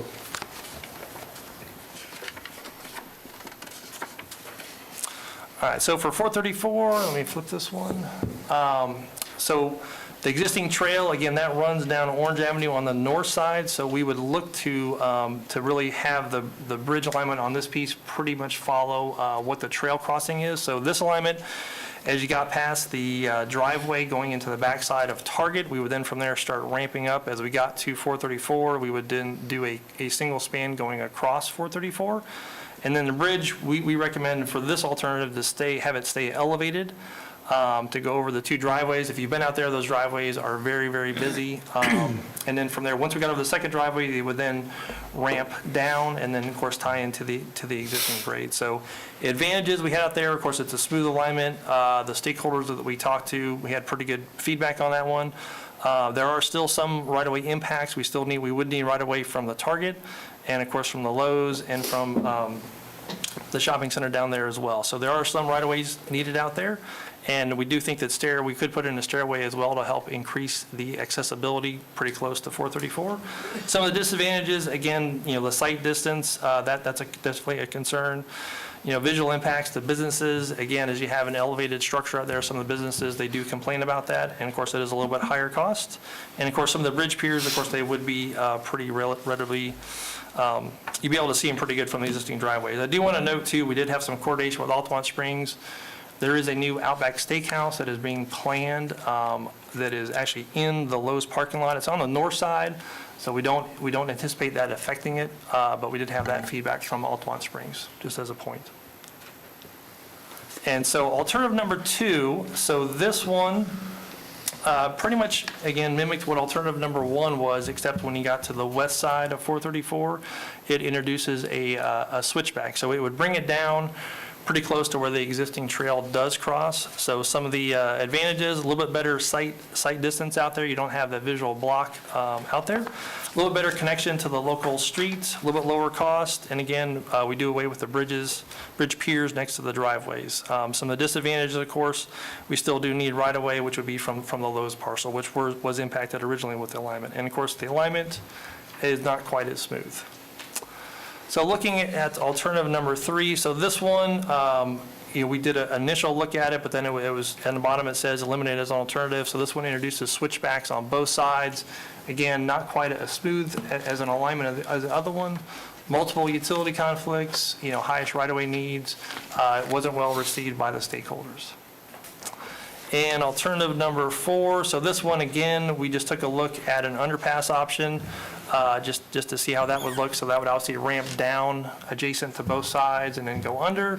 We eliminated this one pretty early on, just again, due to the utility impacts, right-of-way impacts, and the complications due to the tight area.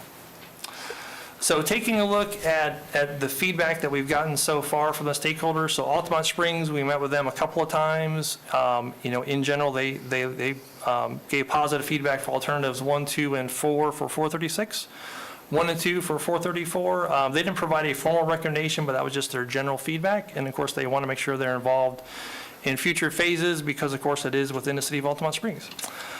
We met with Leisure Services. They did provide us a letter. They had recommended alternative 1A for 436 and then 1 for 434. And then the PPAC, pretty much the same recommendation as Leisure Services. And then DOT, they didn't give us a formal recommendation. We did meet with them a couple of times, and they gave us a supportive agreement of alternatives 1 and 2.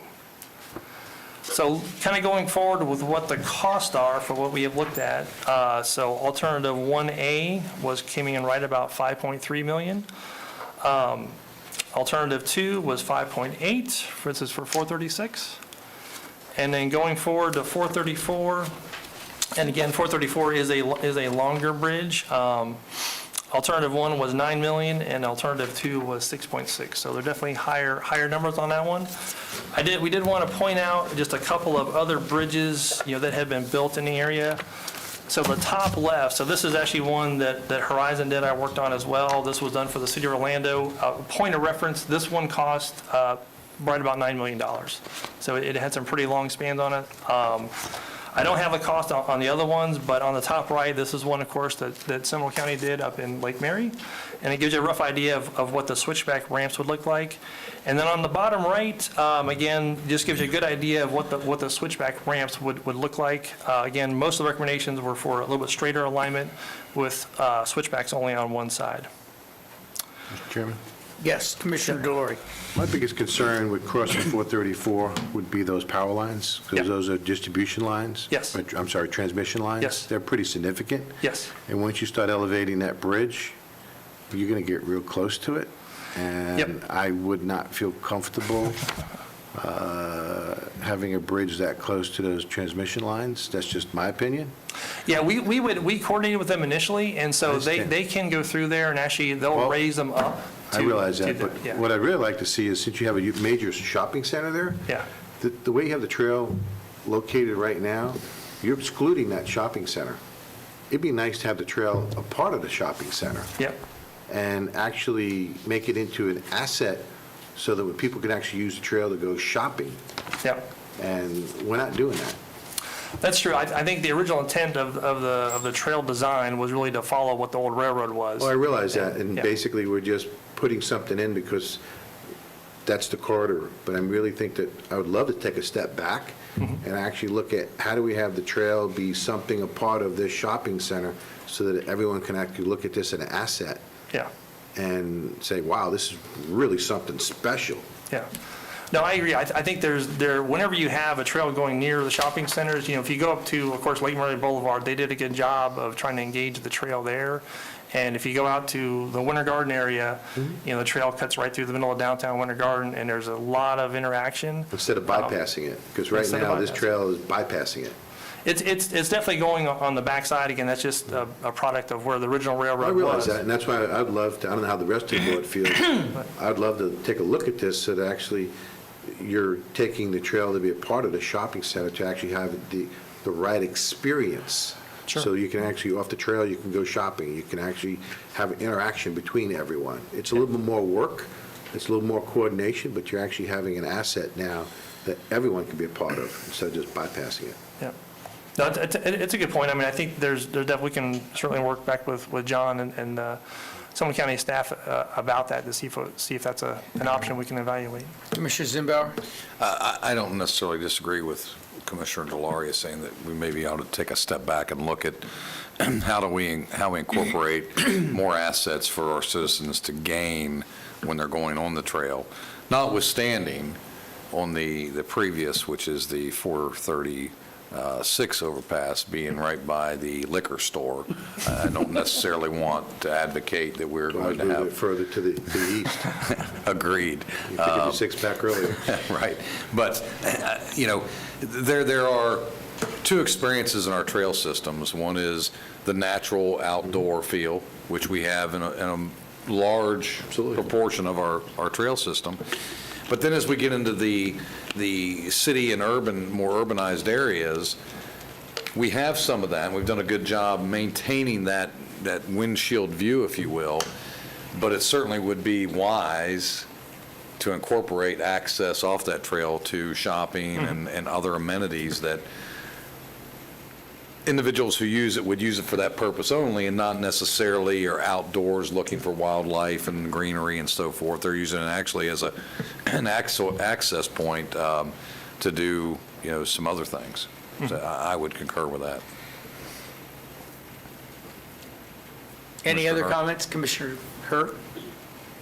I concur with the notion that we would engage others to use the trail, but I just need a little bit of education. Sure. So I see that the stakeholders on 434 picked alternative 1, which I believe is the more expensive alternative to the tune of $2.4 million, roughly.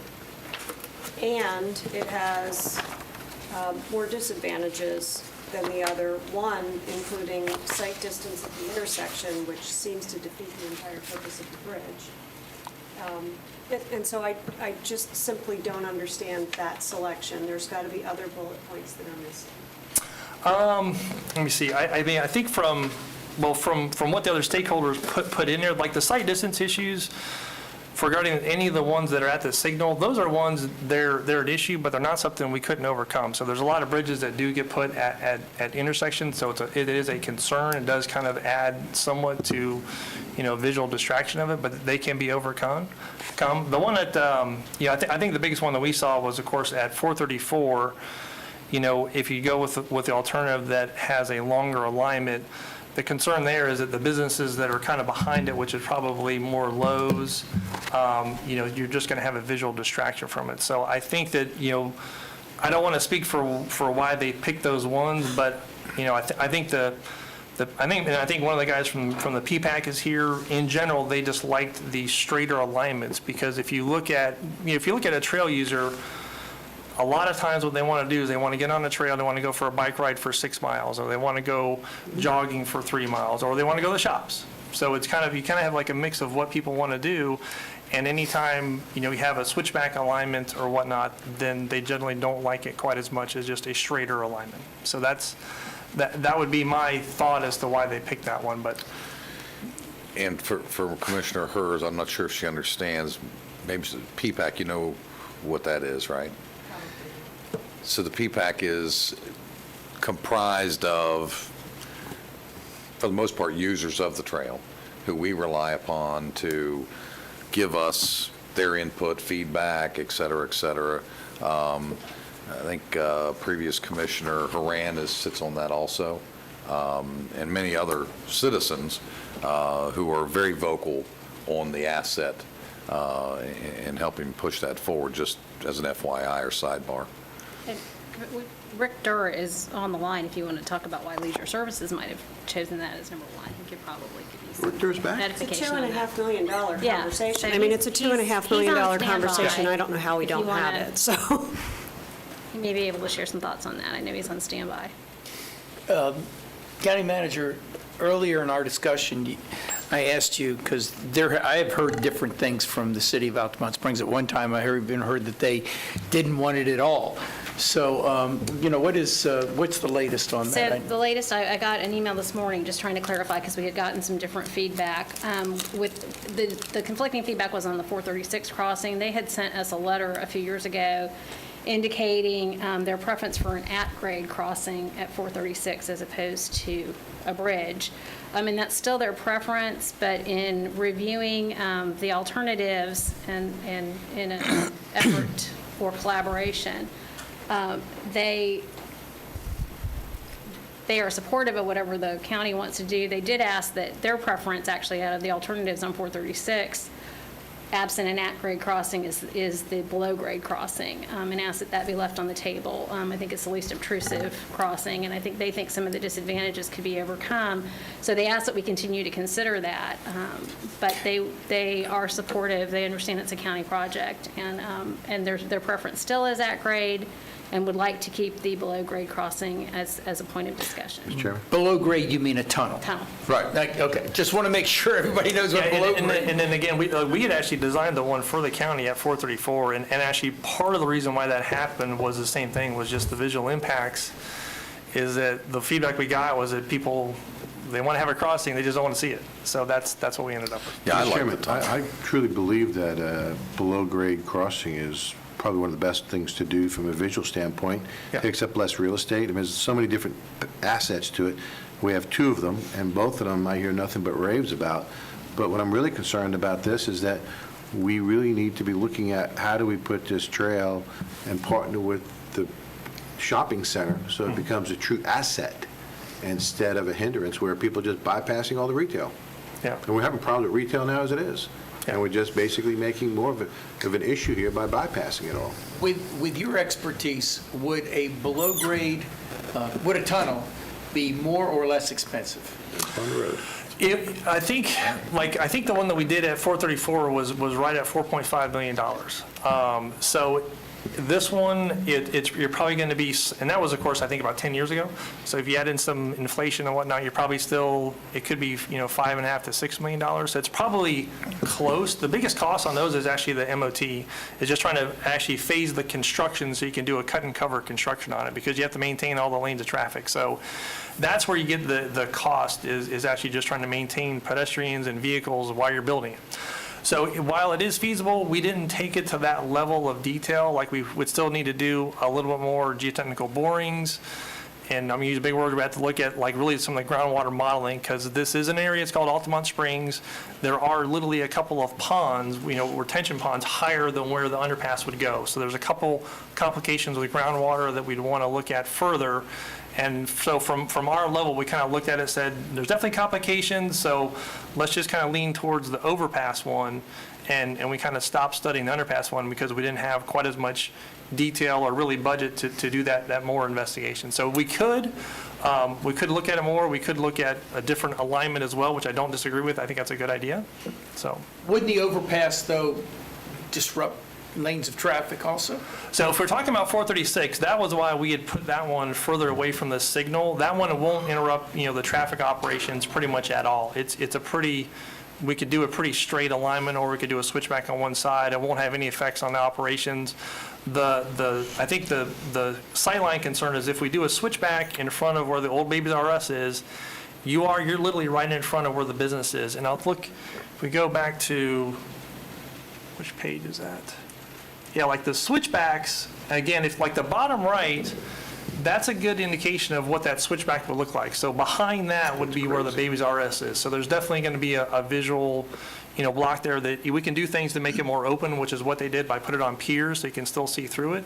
And of course, we'd have to buy right away from them as well. So then then you have that discussion of, you're not going to build a bridge in front of me, and then is there a potential for damages that they can claim on it? So Commissioner Zimbauer? I was just going to say, I personally, I think the below grade is the way to go, number one. Number two, I think we should engage the stakeholders and the retailers in that area. So for me, I think we need to send this back for some more review and study and understand that we're going to get one shot at this. We don't need to revisit it a second and third time and spend taxpayers' dollars going back out and retrofitting.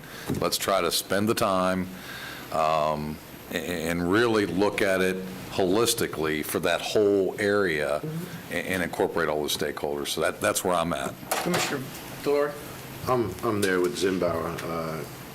Look at the below grade one or two of them. I'm fine with both, below grade. Look at a better realignment. I'd like to see more of an experience with that retail Sure. and figure out what we need to do to make it happen. Okay. Do I want to spend money? No, but I want to spend the right amount of money to give the right experience. Yeah. No, I agree. I mean, The mere Yeah. fact that this trail was rated by the trail users for the best trail in the state of Florida, Yeah. that says something. Yeah. I don't want them to rate us the best trail in the state of Florida except for this section. Yeah, absolutely. Yeah, and I think, just the bigger picture too with the state of Florida is that this section of the Seminole Cava Trail is part of the larger coast-to-coast trail. So that's kind of being programmed, again, really to help drive, tourism to our area. And, I think the grade separation crossings in a guise that we can all be happy with is good for the area because they are, these roads are definitely blocks and people wanting to use the trail and want to try to get people out there more and more, so. Scott, I also concur. That's why I brought it up when I asked the county manager, because I like the below grade. And from the cost standpoint, it sounds like it could be within the margin of error as the others anyway. Yes. So we're not really talking about more potentially. I guess the only other concern I would have about the below grade is in this highly populated area is the potential for safety.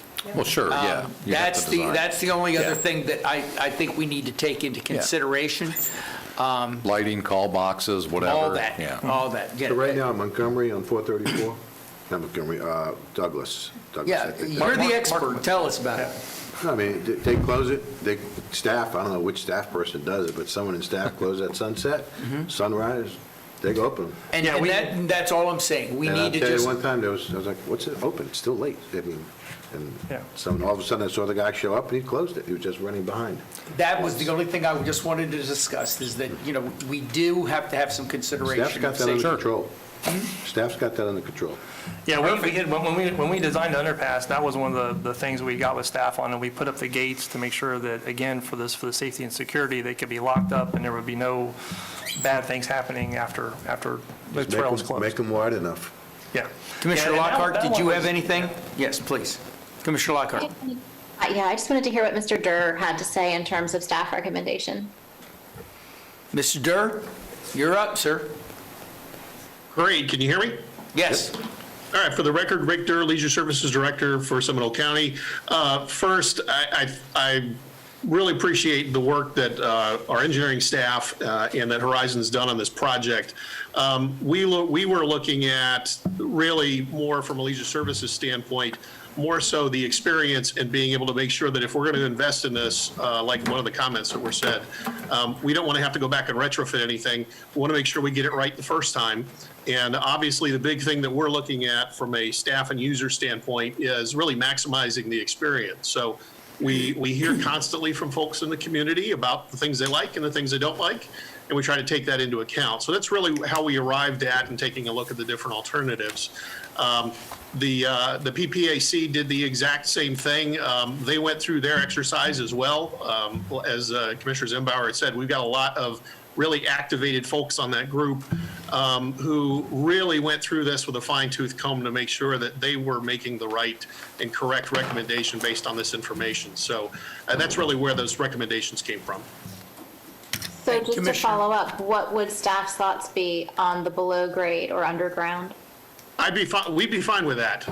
As Commissioner Delary pointed out, staff right now, you're right. In the morning, we unlock the gates, and in the evening, we close them up, and we would look at doing something like this in that area as well. Thank you. Before we move on, or before we finish with this, we do have one person that wishes to speak from the public, and I'd like to hear him now. Mark, I saw you up there waving your hand, but come on up here, and Mark Brandenburg. Sometimes, Mark, you just got to yell real loud. We'll listen. Well, I try not to be that rude. Thank you. Mark Brandenburg, 1491 Ridge Lake Court, Longwood. I'm the chairman of the Parks and Preservation Advisory Committee. You're doing a great job. Thank you. Thank you. But on behalf of the committee, first, I do want to thank you all for commissioning the study that was just described here and that we're still discussing right now. This is one of the areas of a personal nature for me. as you guys know, of course, and has been mentioned, the SWT is the #1 rated trail in Florida. And the reason for that, I think, of course, everyone knows how picturesque it is and all of that. But one of the things that has been brought up that I do want to kind of try to respectfully disagree on some aspect of this, and that is tying in directly with the shopping plazas and so forth. To a certain extent, yes, there's a good aspect of it, of course, from the business perspective, but from a trail user perspective, probably, I would guess, anywhere from 80% or more of the users, including myself as an avid cyclist, we're out there to exercise, and the majority of the trail users are using it for that purpose. People who live in the area, unfortunately, we're in a situation these days where people aren't going to just walk over to Home Depot and grab the stuff they need and walk back to their home or apartment over in San Sebastian or whatever. It just doesn't happen. People, unfortunately, drive more. Now, if we had more walkable communities and so forth like that, that would be one thing, but we don't have that in this particular area. Not to say that we shouldn't continue to try. I completely agree with those types of retrofits. But the SWT in particular is a trail specifically, or probably more than not, for an exercise purpose. And as an avid cyclist, I ride the trail all the time. And when the southern segment first was extended, I was both excited and saddened because I knew that there was no above-grade crossing or under-grade crossing at that location. And I tried it one time, and that's the only time I've ever done it. It was as horrible of an experience for an exercise perspective as I could have imagined. And so that's why we recommended, and we look at the PPAC recommended this being studied because of its importance as it is. And as Scott had mentioned, the addition of putting down, like having stairs going down for those individuals who may want to and hopefully want to use that and access the plazas and so forth, they can still do it. But then it also gives the ability for those of us who bike and run and don't want that 5 or 6 possible points of stoppage of your exercise, having those above-grade crossings is really, really important. And then, as Scott mentioned earlier as well, the coast-to-coast trail, which I think there's about 5 segments left still to be done, but they're all in process. And when that's done, that's going to be a 250-mile trail that'll allow you to run, walk, or bike, probably mostly bike, from Titusville all the way to St. Petersburg. And having our trail, Seminole Clive Trail, right, and about basically trail mile 50 or so of that, between Titusville and Seminole County, there's nothing. And so when we get to the point of that actually being done, this is going to be an economic benefit to Seminole County. And if I'm a cyclist who's going to want to ride this entire trail, I'm not as going to want to stop there, but I'm not necessarily going to want to stop there to go to individual shops. I may stop for lunch or maybe staying over the night or whatever. But as a trail user, the majority of them are recreational. And so we recommend, as a PPAC, alternatives 1A for 436 and 1 for 434. However, again, we wouldn't necessarily be objecting to underpass if that was truly feasible. The only thing I'll say about the underpass on the 434 side, though, that intersection, once you get across, you've got to go across the Lowe's access, you've got the access going into the plaza, and then the back of the plaza. There's 3 driveways on the other side that would have to be crossed unless you wanted to make the tunnel go completely over to the other side.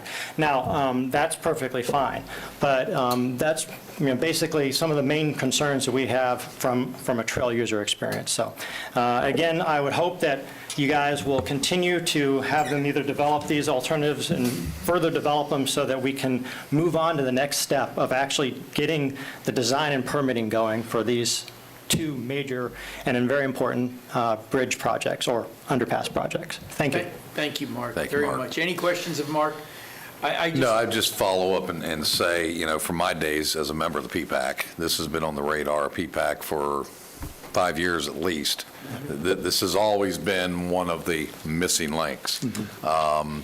And so I think that we owe it to the citizenry to take the time, back up, let's study it, make sure we get it right, so we can move on and do what's right the first time.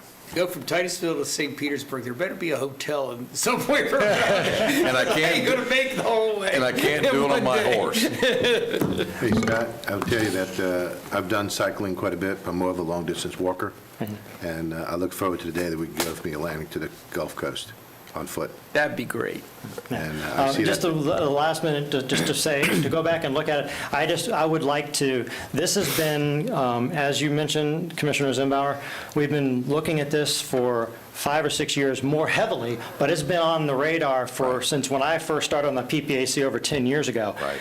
And so what I would hope is that we don't study this to death and continue to consider and consider and consider, and then end up with 5 more years go by before we even get something going. This has been looked at, and I really think it's ready to go. We'll address that in a little bit. What's that? We'll address that in a little bit. Yes, thank you. Exactly. Thank you, Mark. Well, that brings up the point. I hope that, Scott, the question would be then is, us asking, and we've had a, pretty much of a consensus here to look at the below grade. Is that going to take you a long time to look at that and get back to us? It's going to take us some time because it's not in our current budget to do that part of it. So those are, we can certainly do it. We'll work with staff on those things, but we'll have to get some more people involved with it to do a little bit more work so we can actually look at it and go from there. What does that mean in time? So I would say that we could come back, I would say probably within about the 6 to 7 month time frame, really from whenever we get things approved. So if you guys need it faster, we can certainly work faster to get that done, but it's really, we got to have the information to be able to say, is it feasible or not feasible? And right now, we don't quite have enough of that information out there. Boring samples and so forth, such as that. Correct. What about the city of Altamont Springs? Should they not be fully engaged in this? Oh, we've been talking to them. I think they Yeah, have. They've been included in the discussion. They want to share in the cost? That's what I mean about discussion. Let me be more pointed. Have they been involved in the cost aspect of this? I mean, I noticed they've got a piece of property at one of the intersections. They have some preferences. We have signed an agreement with them to handle some projects within the city that are county projects. Notwithstanding all that, I think we should have a conversation whether there's any cost share capability discussion there to be had at all. I think we should cover that ground at least. Well, we can talk with them. This is a sales tax project, so it would be part of the Exactly. traditional sales tax project. Right. So, And it's one, I always believe as a government, parks and recreation and trails, libraries, those are the things that we should be doing for our community. That's different than a road or a traffic light or an intersection. These are the amenities that our taxpayers can benefit. So I concur, we should try to move it along as quick as possible, but at the same time, not so fast that we make mistakes. But And I think that they would prefer below grade, if I'm not mistaken. Chairman? of these alternatives, yes. Yes, Mr. Chairman? yes. I would think that, which I'm hearing from the consultant, somewhere around 6 months by the time they get to go from the county staff, correct? Correct, yeah. As soon as we get an NTP from the staff, I 6 get months, that. we can have it done. I would like to think that our staff can exercise that within the next 30 days, so we can see you within 6 to 7 months from now. Sounds good.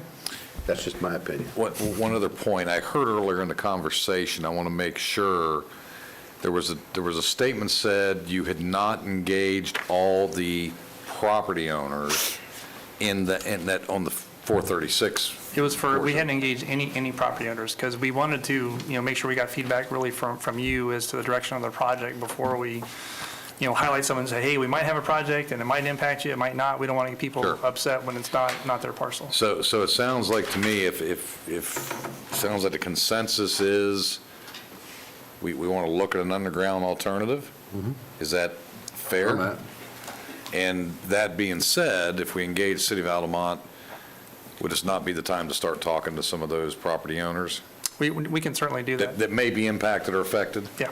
So to expedite, go ahead and get that started, so once we ultimately were funded and making a decision, ready to pull the trigger, then we don't have to have another hiccup. Right. Where our property owner says, well, hey, wait a minute, that's all fine and good, but I'm going to hold you up. Commissioner Zimbauer, and I think all the disadvantages that we saw there had to do, most of them had to do with existing businesses. I think all of them would prefer, I'm guessing, but would prefer, I would think, the underground. Plus, talking about walking, Mr. Brandenburg, I think that would be a lot easier to walk across 436 or 434 to get to those different businesses from Understood. San Sebastian and all the other The west places. side is where I think there may be some concerns with the driveways, and Mr. Brandenburg, specifically indicated, and how that may be impacted with whatever infrastructure we do, whether it's over or under or hybrid of the two. I don't know. We'll figure it out. Yeah, the 434 crossing is certainly more complicated just because it's more congested and it's just tight, and there's a lot of utilities that are there, so. All right. Commissioner Lockhart, did you have anything before we move forward? No, I have, I think you've answered a lot of questions, other than the fact that I'm not sure that the underground is, while it may be preferred, I don't know how practical it's going to be. Yeah, I mean, we'll see how it comes out. I hate to push this out another 6 or 7 months. But if that's the will of the board.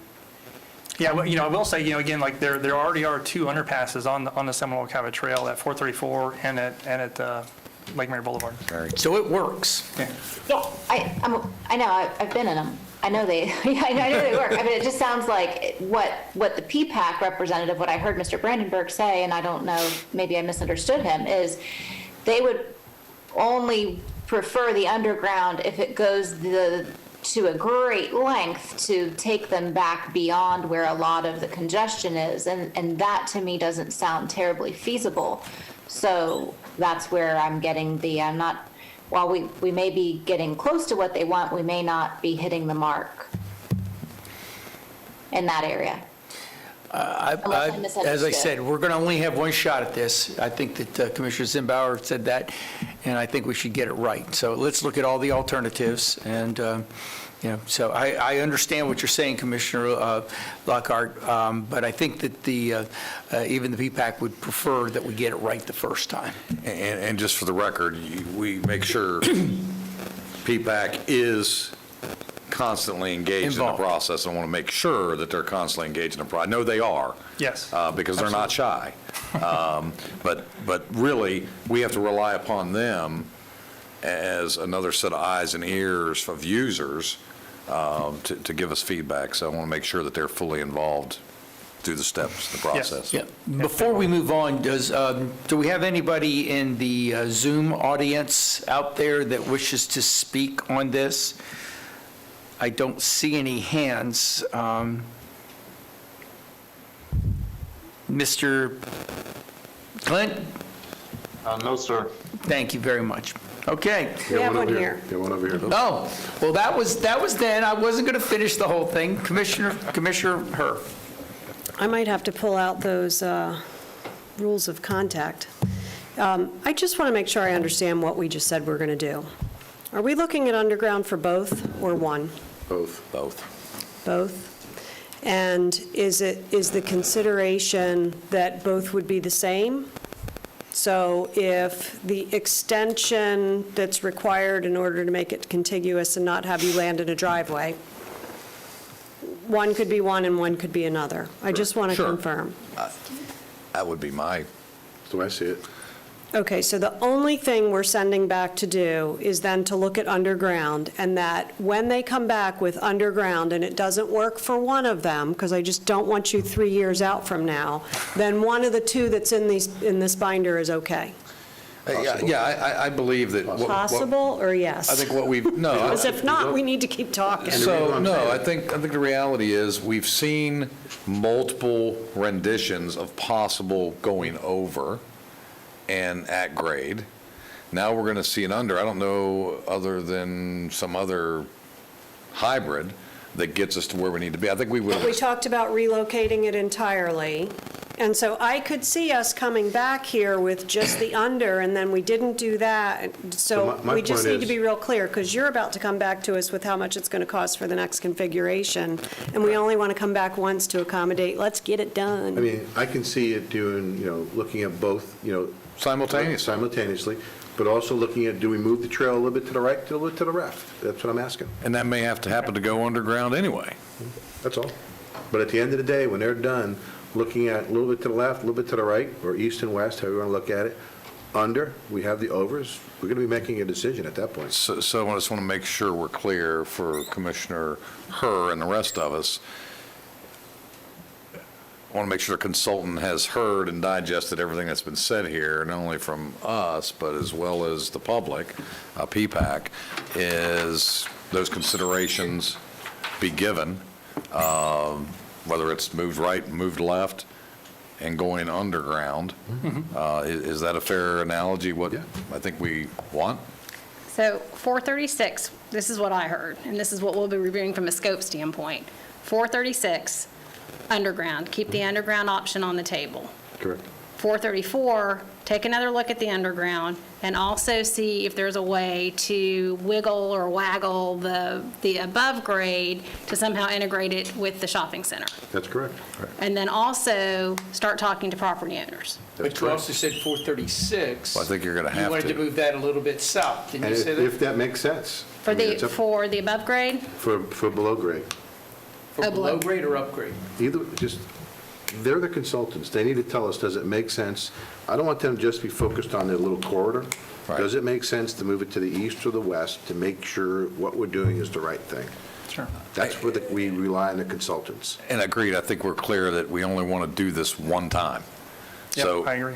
on the landscape, if there are other better alternative based on what discussion's been had here, or something else that comes up, I think we should know that.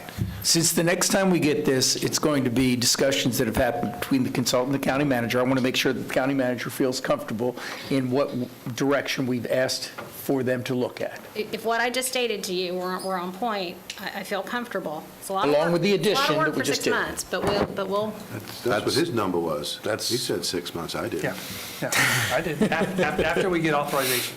After you get authorization, Yes. like you said. Yes. get us a scope. We'll get you authorized.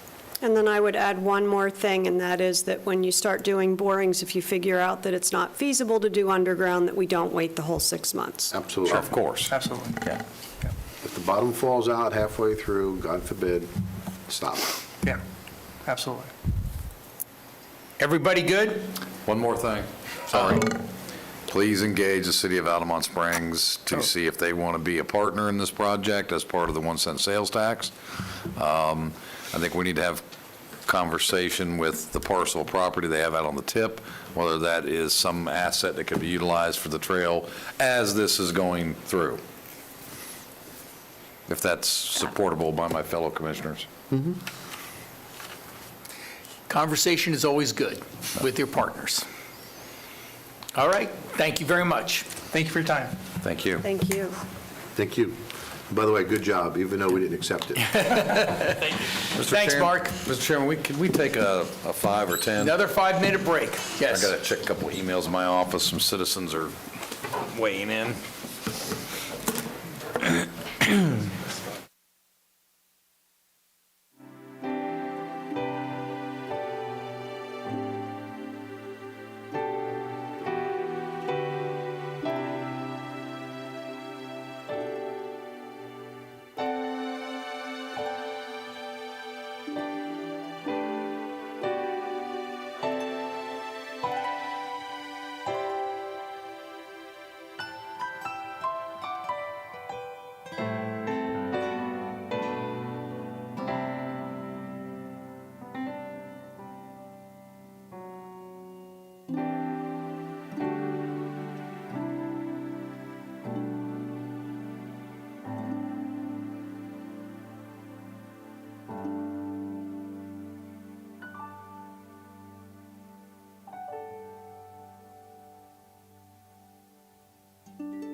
The fourth and the last item on the work session for today is the Seminole County Public Schools proposed amendments to interlocal agreement, include concurrency service areas.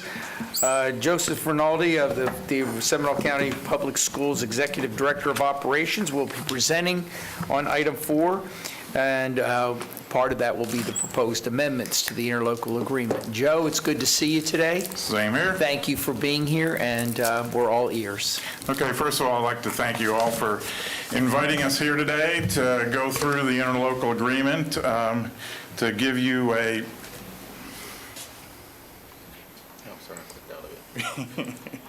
There you go. Okay. I'm going to give you a brief overview of some of the basic concepts and then actually go through some of the specific changes within the ILA document and hopefully support any discussion that we have during that as well. In regards to the critical factors, now the ILA has not been updated since 2008. There are a number of critical items that we wanted to do, and first was to align with school board policy and bring in what we call program capacity, is how we're actually calculating capacity district-wide for the elementary school level. For the high school and middle school levels, we're already using program capacity, and we maintain those. And what that did for us is it allowed us, since 2008, we've introduced the pre-kindergarten program at the elementary level. We've been required to take classrooms and turn them into computer labs for testing as directed by the state. And we have seen an expansion of our exceptional student population as well. So all of those items took capacity away at the elementary level. So we've gone to program capacity of 95% of the what we call Florida Inventory of Schoolhouse capacity.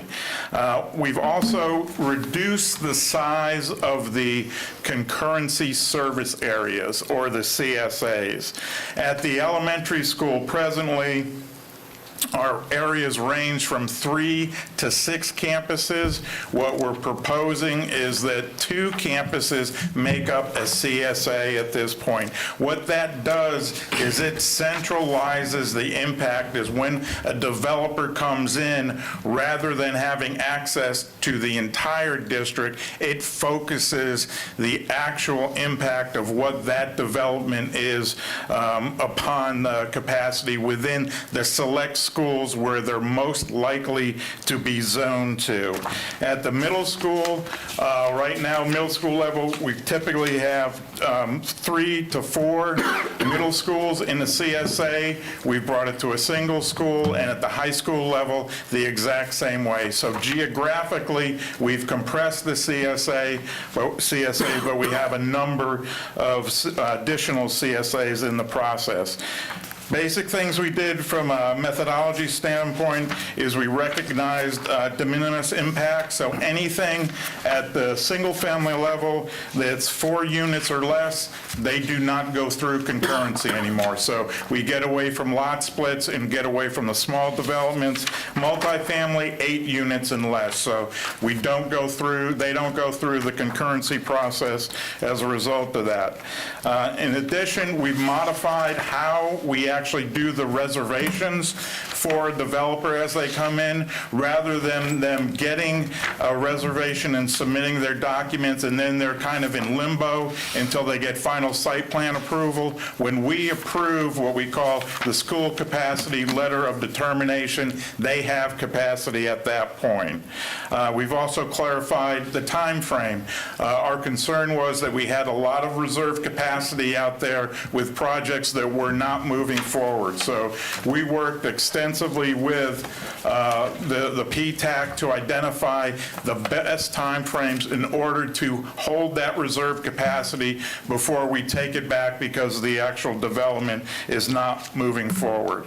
Important items that we continue with over the previous one is our continuation of school concurrency. And as you all know, at this point right now, school concurrency is optional, and the PTAC and the committees felt it was important to state that they have elected to keep school concurrency.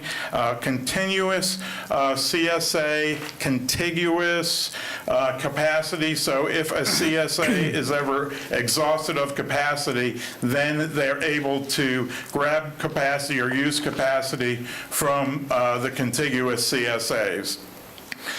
Impact fee credits, so any negotiations that we have with the developer will result in impact fee credits, and all campus structures, including permanent structures, modular structures, and portable structures, are used in the calculation of capacity. So those were the critical items.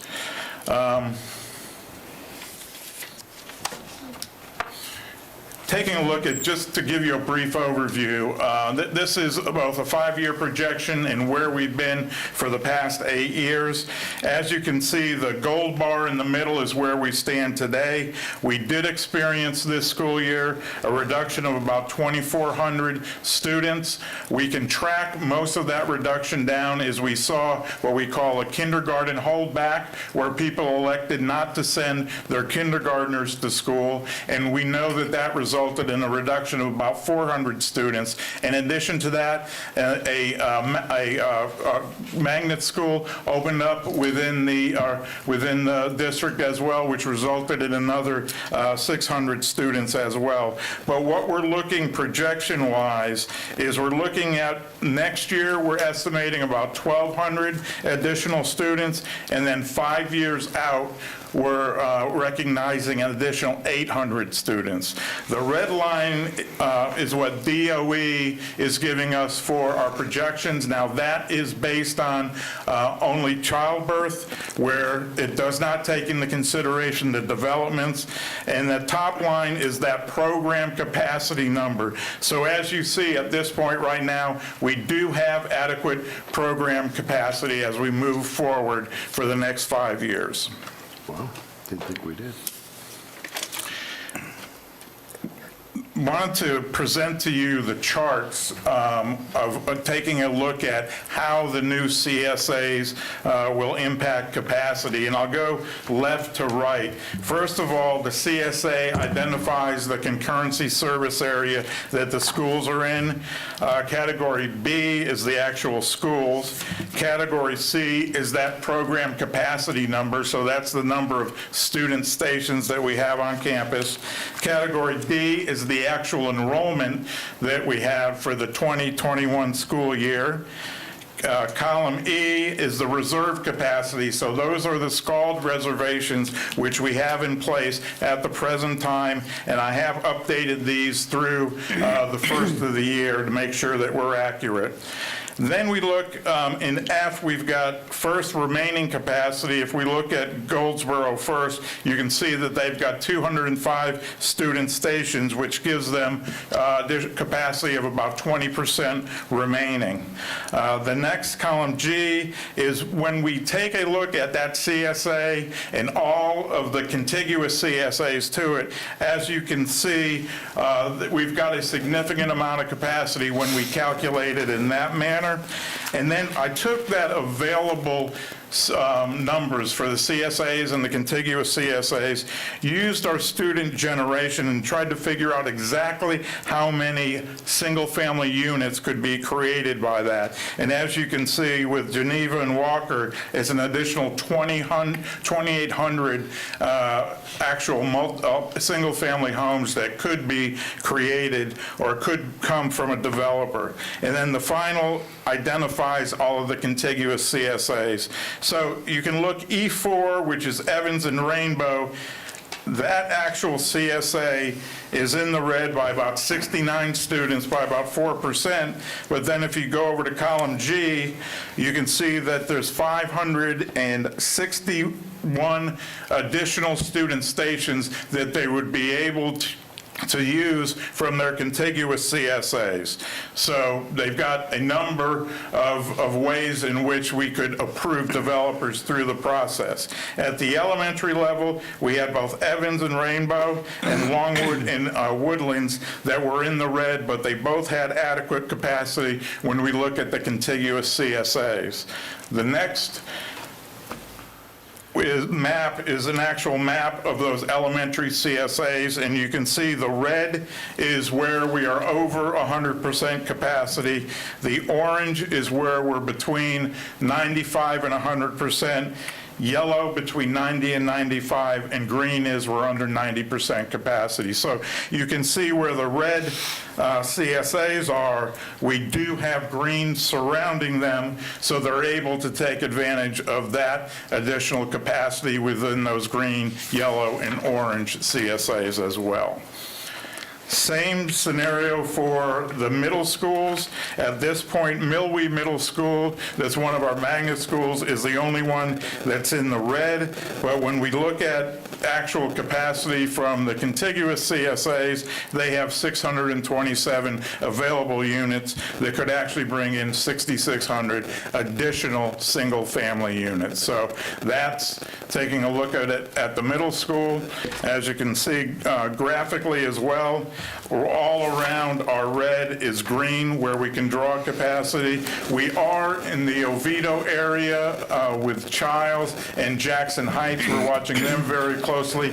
They are at 90% or 95, a little bit above 95%. So we know that in the future we need to watch that capacity, but they've got adequate capacity at this point. The high schools are the same. At this point, Lake Howell High School is the only high school where we are negative within the CSA, but once again, we've got almost 1,200 student stations available through the contiguous CSAs as well. So as you can see, we do have a single one there. Taking a look at the actual map, you can see the Lake Howell being down below, but it is contiguous to 2 green CSAs. So from the standpoint of a developer coming in, we would be able to prove those developments by actually tapping those additional green CSAs as well. Any question on those maps or the way that we're doing the charting? I got a Commissioner? Thank you, Joe. So looking at this, so there's extra capacity in the surrounding CSAs, correct? Yes. So I'm looking at the bottom, so you look at elementary, so you're saying there's 15,000 student capacity for elementaries? That's what you have? For single family? We're saying the capacity for H1 would be, 11,000. I saw 15,000, that's what I hear. I mean, elementary, I'm seeing I'm not looking at the middle. 15,010. Oops, let me look. Yes, 15,000. So then if you go to elementary, if you go to middle, there's 11,032, and if you go to high school, there's 12,445. That means we can, the way we are today, we can house another 35,000 students? Well, no, that's the number of single-family housing units. But keep in mind that, and the reason that I listed in column I, the CSAs, is that multiple CSAs could be tapping multiple contiguous CSAs. So really... That's not a real whole number then. It's, well, I mean, but we were trying to illustrate the fact that we've got adequate capacity within the existing structure as we transform the structure from large CSAs to small CSAs. So you really can't look at that total number as a whole number of capacity because it's being shared by other CSAs. Right. Okay. Any other questions? I have quite a bit, but I'll let Mr. Rinaldi finish. On this particular area. Well, On the charts or the?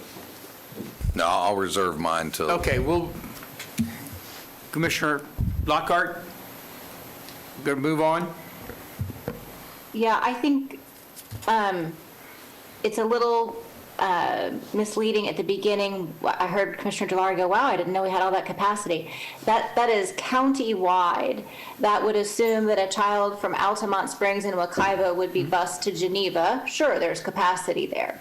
But when you start to look in a more microscopic way of where people live and where it's convenient for children to go to school, that's why the CSAs being broken down into smaller groupings is the direction that we've headed in, because countywide capacity is not realistic.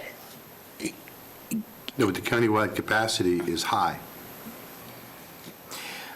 I think that what, I will tell you, my concern has been, and we've talked about this before, I've related this to Joe many times, Commissioner Lockhart has said this before, is the fact that when we're looking at, and I'm just going to talk about it right here now because we'll probably come back to it, but when you look at this, in the past, what we've received when we've had these discussions in the development is, oh yes, we have capacity, but they were looking at 3 or 4 different elementary schools. Correct. So in other words, somebody could be living in one elementary school district and be jumping to over 3 different elementary schools to get to that capacity. And to me, that's just unrealistic.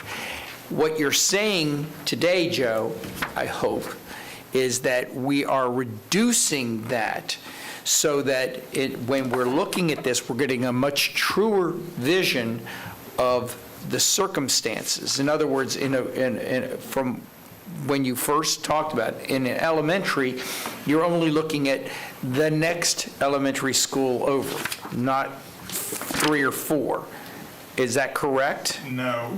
Okay. The way statute reads is if it's all the contiguous CSAs. For instance, the red CSA here has 1, 2, 3, 4 other CSAs touching. So therefore, by statute, there's another 8 schools. So that's a 10-school grouping that includes the CSA as well as the contiguous CSA.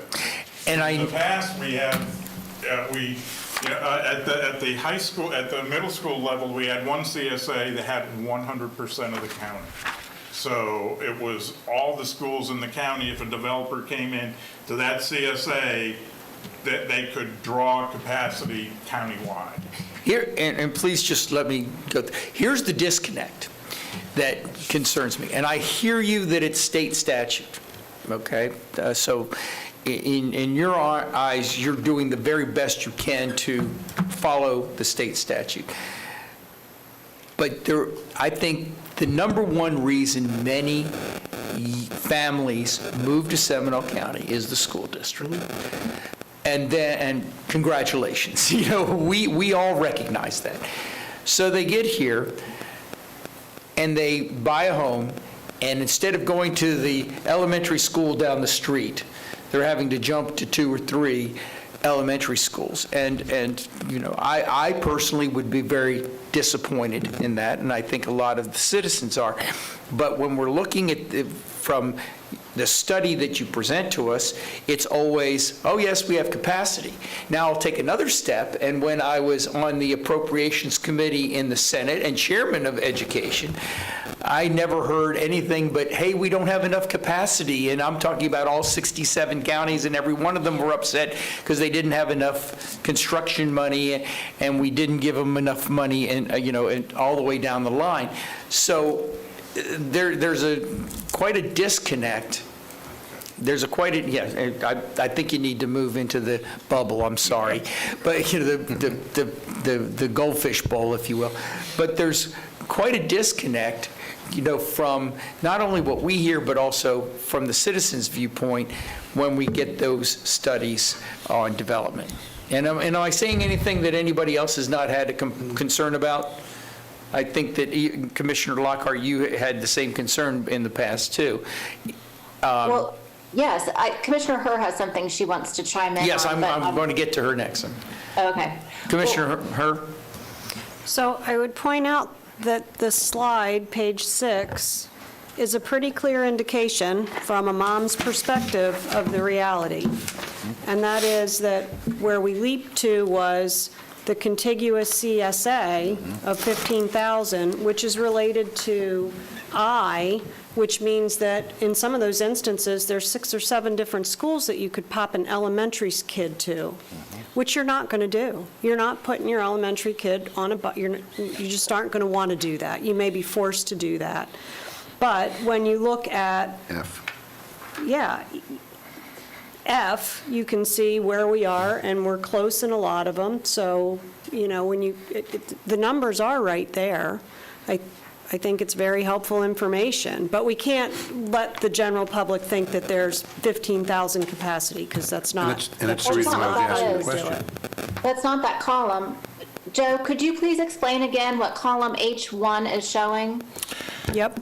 We took the CSA contiguous capacity out of column G, and we calculated the number of units that would be able to be constructed. For instance, if we look at Geneva, we had 488 student stations, or we look at the E1, which is Geneva and Walker.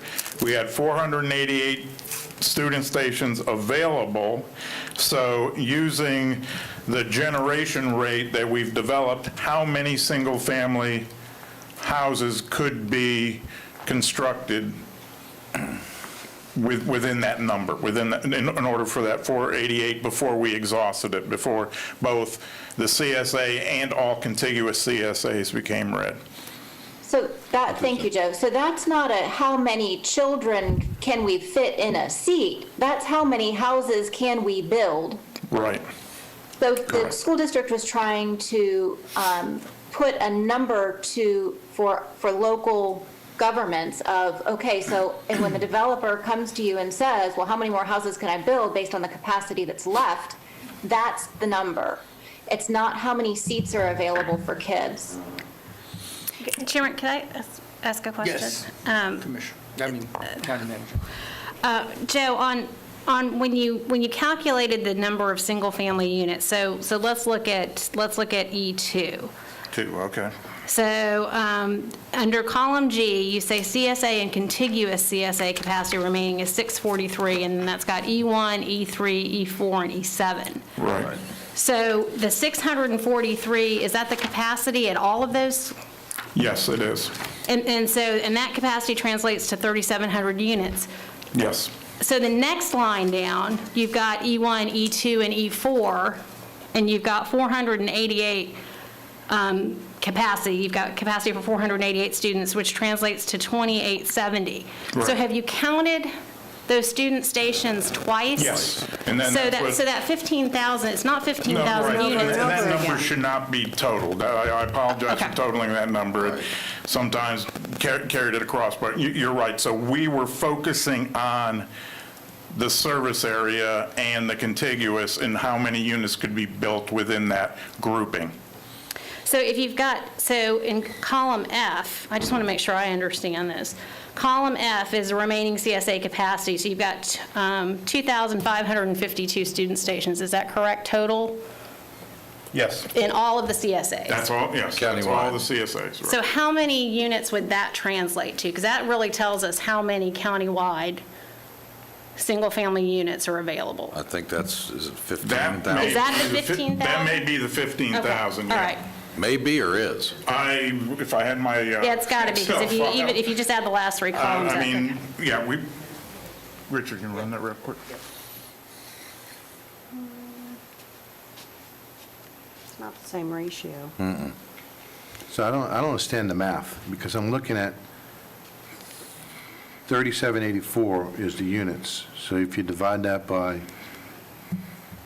hold on, this thing just shut off. You get too many people in a house.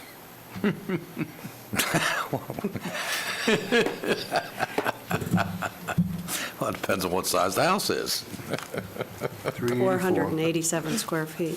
divided by 267. That's 14 people in a house. Yeah. Okay, so Oh. student generation rate is the rate of the number of students who would be generated from a house over the lifetime of its being. So Joe, what is the lifetime of a home being considered in this generation rate? For single family, it's 0.17. Okay, so we're saying that over the life of a single-family residence, that's the number of students will be generated over its lifetime. It's not how many students are going to be coming from the house at one point in time. Does that make sense? Yeah, so what's the basis for the .17? That's from the impact fee study, the student generation for multifamily, single. No, understood, where the number is, but where's the basis for that being a reliable number for the calculation? As part of the interlocal agreement, we state that we're going to use the most recent and updated impact fee study for student generation. And when was that done, the last impact study? 3 years ago. Yeah, about 3 years ago. It's It's due to be supposed to done it's supposed to be reviewed Every It's Yeah. coming up in this year for December? review, yeah. What, in December of '20? It was, It's past due now, right? 18, I think It's we've past got due. it set for this year, 21, to do the review. So it's every 3 years? Yeah, everything. And it was done last in December of '17? Yeah, I believe. So it was yeah. due in December of '20? No, well, it's due that school, we interpreted that it's due that school year. So 2021 school year, we're redoing it at this point Okay. because we use the numbers from our survey too in the fall. So, Joe, you don't take how many students are being generated by a structure. You take how many students can be generated a lifetime. Is that what you're saying? I don't understand that. Well, you said lifetime? That's what I heard. Amy said. I heard lifetime of the structure. Yeah. So, I mean, that's the way we've calculated the actual student generation for the different unit types. So then I guess that begs the question, what is the lifetime of a structure? Is that 30 years, 40 years, 20 years? So that was all spelled out, I believe, in our last impact fee generation rate discussion, and I'm sure our staff can pull up the table. It has it all outlined. Hopefully, it's in a PDF document that someone can access on a But network drive. Okay. I guess I'm being confused because the capacity from the CSAs is students that are going to be generated from that area going into a school, not the impact fees that have to pay for the life of the structure. But the impact fee calculation is based on the student generation. That's how we get to the dollar amount of the impact fee, based on that unit type, that unit size, and how many students it's going to generate. What considerations have been given for charter school capacity? I don't see that included in this at all. Yeah, charter schools are really the way that they're considered is that we do not calculate their capacity. However, like we've experienced this year, a charter school was opened and 640 students are now in that charter school, so it impacted line or column D, which is our enrollment. So as the charter schools open up, our enrollment comes down. Sure. But it's not, there's no capacity calculated in this formula. No, we do not calculate their capacity, but Okay. they do have a negative impact on column D. Commissioner Hurd. So I wouldn't want to move into an area with someone assuming I'm putting a child in a charter school. And there's a gentleman in the audience that is perched with a calculator in hand, and I'm wondering if you have something to say. No, I don't. Okay. Are you from the school district? Yes. Yeah, .17 for elementary. I might be looking at this more simplistically, but, I'm looking at program capacity, which is column C, and enrollment, which is column D. And you would think that if the capacity minus the enrollment would be the remaining capacity. But you need to add the reserve stations as well. You need to deduct the scalds that we've issued, Okay, and that's where you get to the 8.1%. okay. So on that set question on the scalds, what consideration in this agreement has been given to any vesting on what's already been approved when they come back with their updated, looking for their updated scalds?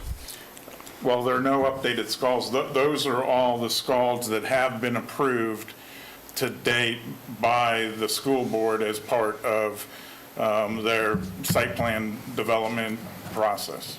Completely vested? Well, yeah, those are 100%. Yeah, there's really no vesting with concurrency. But do they have a I forfeit? guess that's the question. There's nothing to vest. They have a reservation. They have a Right. capacity reservation with their scald letter. There's no vesting involved. So if they've come and got their zoning and they have a reservation for X amount of scalds, and then once the unit gets built, under concurrency, what happens if they've built it and they don't have any ability to use the scalds because it was just a reservation? If they have a reservation, and once that CO is issued, once a year, we work with the county and all the municipalities to reduce the number of reservations based on the certificate of occupancies that they've issued. Right. Okay. So now, and that's whether a child comes for the reservation or not, it comes off the calculation at that point. So under that scenario, and it's updated, and 5 developers have built, and those reservations are now deducted, and you have 2 more come online in an area where you have no capacity under concurrency, what happens then? Well, Even if they've been reserved under the previous process? Well, I mean, if the original development has their COs, the children come, so one reservation results in 1 student, then at that point, if the next developer comes and it's over capacity, we would go to the contiguous. If there was no contiguous capacity, then at that point, we would sit down and have a development negotiations. On something that they've already gotten their zoning on, but just haven't gotten their CO yet? Right, because their So- zoning, they can come in and get a preliminary assessment at the zoning phase, but there's no reservation at that point. Because once we provide a reservation, they have 30 days to get their development into the county so that we don't have any developers that are holding reservations, but they're not moving forward. So the reservations expires within 30 days? If they do not get their development package into the municipality, it would expire in 30 days. And then if they do get it in, they've got 2 years to get to the point that they pulled the permit, and based on a recommendation from the municipality, we could extend it for an additional year.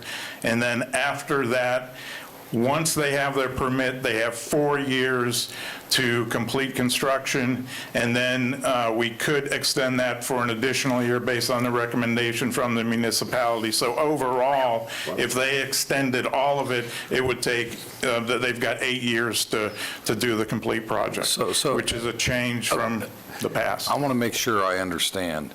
A total of 8 years. If they waited to the last day for every single milestone, But as they would long have as, a total of 8 years. as long as they're meeting those criteria, the Yes. 30-day, get into the local 2 years. municipality and so forth. So under that scenario, if we are tracking, let's just say 4 developments that are moving along at that pace, and all of a sudden, one hits a hiccup, and an overlap of an approval from one municipality or the other, and that's delayed, I'm not sure how we go from what we have now to this concurrency of 8 years, and how that developer can rely upon what they were told. If they meet each hurdle that they have to meet, by the time they get to the CO at 8 years, if it takes 8 years, under this new program, could they lose that? Could they lose their reservation or their Yes. capacity? It's a first come, first serve. I mean, So I if think that's another a yes. developer came in and completed their development in 2 years versus the Sure. one 8 years, and we go to, we could lose capacity as a result of the one developer working faster than the other developer. Okay. Absolutely. So then what happens to that dwelling with those students? I'm sorry. What happens to that dwelling with the students that are generated in that dwelling? What happens capacity-wise? Yeah. Well, I mean, we accommodate them based on the grade level. We may have to close a grade, and they may have to go to a different school. We provide reservations, but we do not provide reservations to a specific school. We just say that we've got reservations within the district, and it's really outlined specifically in our SCALD letters that we do, that we are not guaranteeing that they will have a seat at a specific elementary school. Okay, I understand everybody, we're here today to talk about the changes, the proposed amendments. And although this is very interesting and it's very important to all of us, we're getting into the weeds here. What's the difference? Let's just get to the... I don't think you are. What do you mean we're getting into the weeds? Well, I'm saying, I want to know what I'm trying to say is the practical application of what the difference is between what we had before and the amendment that they're proposing right now, so that I don't we know know. that this is an amendment. I think this is a complete redrawn contract. It's really what it is, not an amendment. But they're putting it as an amendment. Is this not as amendment to the interlocal agreement? It's being developed as a new 2020 interlocal agreement. Yes, it's, amendment to the previous agreement, is what I'm It's a saying. rewrite. So It's it's a a rewrite. total rewrite. It's a replacement of it. It's not an amendment. Chairman, can I ask a question to follow up on Joe's comments about the timeframes? 'Cause, Joe, I need you to stay inside, I'm sorry. To listen now. On your timeframe to your Mask. reserve capacity, one of your points is that the reservation goes away if construction of the development has not been completed within 4 years, or 5 years if you have an extension. I'm not sure I'm clear on what construction of the development means. For instance, if you have a subdivision, maybe a large subdivision, you might not have every single family unit built out in 4 to 5 years, so you'll have lots maybe scattered within a subdivision. Does that mean that there's not, if somebody goes to pull a building permit for one of those homes, there's no longer capacity, if there is a capacity issue? If they are past the 5 years, then the developer would need to come back to do another SCALD for us to evaluate. So you could have a partially built-out subdivision under this scenario that could... If it extends beyond the 5 years for construction or 8 years from overall approval. And how is that different from what we had currently? Right, at this point right now, it was loose as to when we would be actually rescinding any reservations. It was not specific, and the concern that we were hearing was that there were a number, or there were developers who had reservations, but the projects were not moving forward. So we would talk with the municipalities and the county every year to say, are these projects moving forward?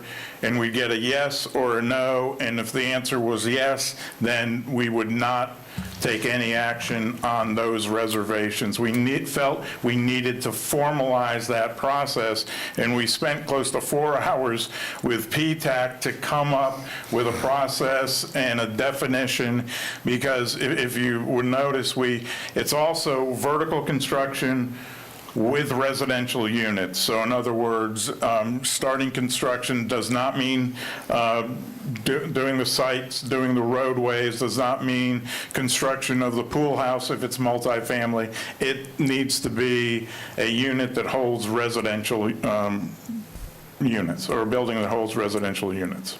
Yes, For Commissioner. clarification, Okay. you've met with all of the 7 cities' technical staff and our county technical staff for the last year-ish, maybe longer, to figure out how to take something that wasn't on paper, but it was just a practice. And so now you've taken what you've been doing and you've put pen to paper, and everybody agrees that this is a good rendition, a good outline of what it is that you're already doing, and you're putting it now in writing. Yep, yes, that's an accurate, Okay. and I mean, we spent a number of meetings and hours with PTAC to come up with a process that we felt was fair to the developer who gets the reservation and that future developer who's coming in who's wanting a reservation. So I just want to make sure that, my colleagues understand that this has been, and not that your questions aren't warranted and you don't have the right to ask all sorts of questions, but most of this technical determination that's in this red line that you have in front of you has been digested, regurgitated, I will say, and then redigested many, many, many, many times by all 7 cities and our own staff. So I hoped that we would have had, all of us would have had an opportunity to get briefings from staff before this so that we could, get some of the real weedy stuff out of the way, because I think there's really some great changes for our community in here, and I hope we'll get to them. Okay, Commissioner Zimbauer, then Commissioner Delory. Yes, I've got several questions. On the school capacity, there's a school board policy, PO 5120, which you're talking about the CSAs and level of service. What page you on, Jay? No, I'm asking, where is that policy? That policy is a school board policy. And how was that developed? Who weighed in on that? Were the developers part of that discussion? No, the school board policy is the superintendent and the board members approved the school board policy. There was no committee, however, multiple public hearings were held in the development of that policy. Okay. And as far as redistricting, when was the last time redistricting was done? When we opened up Longwood Elementary School, and it's probably around 2017, we opened up Longwood, and we needed to populate Longwood, so I believe there were 6 schools that were impacted by that redistricting. So we added capacity, and we reduced capacity at other schools. Okay. To add to that, I would say it's important to know that the school board does administrative rezonings before vertical construction occurs on vacant property. So when they can anticipate the need and they can do a preemptive administrative rezoning, and those do occur as well. Okay. And then an administrative rezone, in referencing that policy, we bring that into the ILA, and that's at the discretion of the superintendent recommending to the board. If we have a development come in that we feel is going to negatively impact capacity, then we do an administrative rezone to move that island of students. We did it recently at the elementary level with the Highlight property. We knew we would not have capacity at English Estates, so we rezoned that island of students to Altamont Elementary School. So that's something that is new to policy, and we've probably used it about 4 times at this point. So, Joe, you talked about the Highlight, okay? Highlight, they didn't even submit plans yet. Well, we received a SIA telling us that it was coming, and we took action on one of the multifamily pieces there. That if they do develop that multifamily piece, then that island of students will be going to Altamont rather than English Estates, that we didn't have capacity. So could you just wait, Ms. Kieh? Highlight, where are we at with that project? Well, we mentioned it a little bit earlier today. That's what I'm asking. We're trying to resolve a utility issue before they can But I move mean, we're forward. nowhere near starting construction at that thing? I'd have to defer to Terry. We're probably 9 months out from having a No, I'm utility. talking about actually giving them a permit.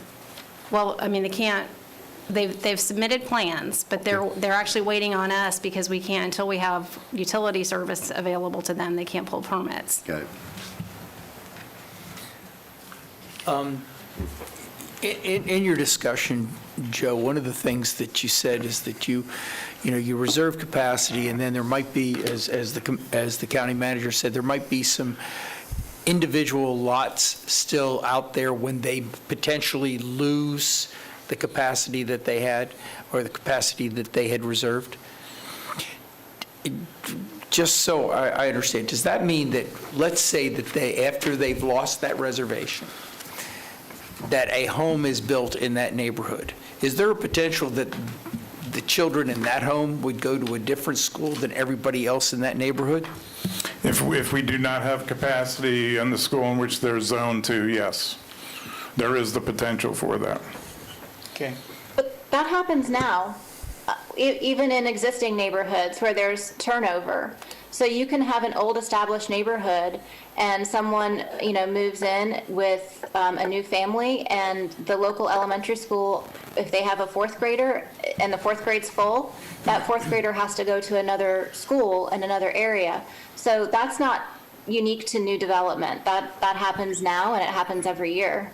And Commissioner, I understand that. I was just hoping that there might be some way that, as we go forward, that we could, mitigate that particular problem. Well, I mean, the one piece, as Commissioner Lockhart said, is we try to subdivide it where we're not closing a school down, we're closing a grade level down, and what's driving that is, the number of students within the classroom that's driving that as well. Mr. Chairman? I'm having a tough time. Commissioner Lockhart, did you have your hand raised? If you didn't, then I'm going to Commissioner Zimbauer. Commissioner Zimbauer? Yeah, I'm trying not to talk. I got a lot of questions, and I understand others have questions too, so I just want to try to work through my questions. We'll give you a couple, then we'll go if somebody else has their hand raised. So going back to the redistricting about the Longwood issue and so forth, when was the entire county-wide redistricting, when was that ever done? The last time? I came on with the district in 2013. We're probably prior to 2010. So 10 years, give or My first take? year in office, 2012. 12, okay. Okay, That was at 2012. the elementary level.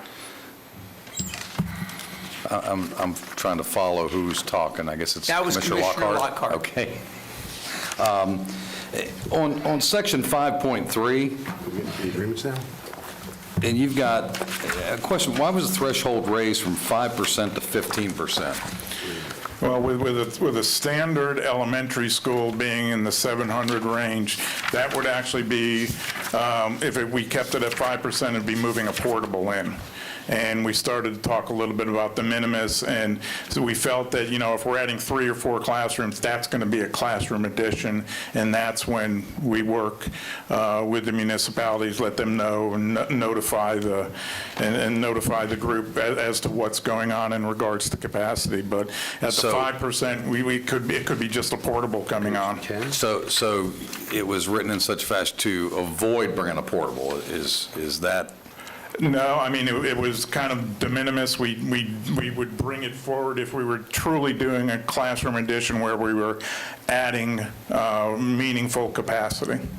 Meaning a short period of time to go from 5 to 15?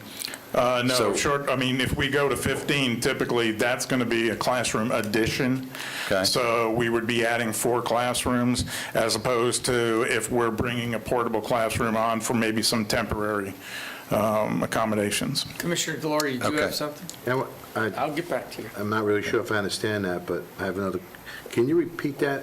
Because I'm looking at it as if you're raising the threshold from 5 to 15, and that basically gives you less capacity, correct?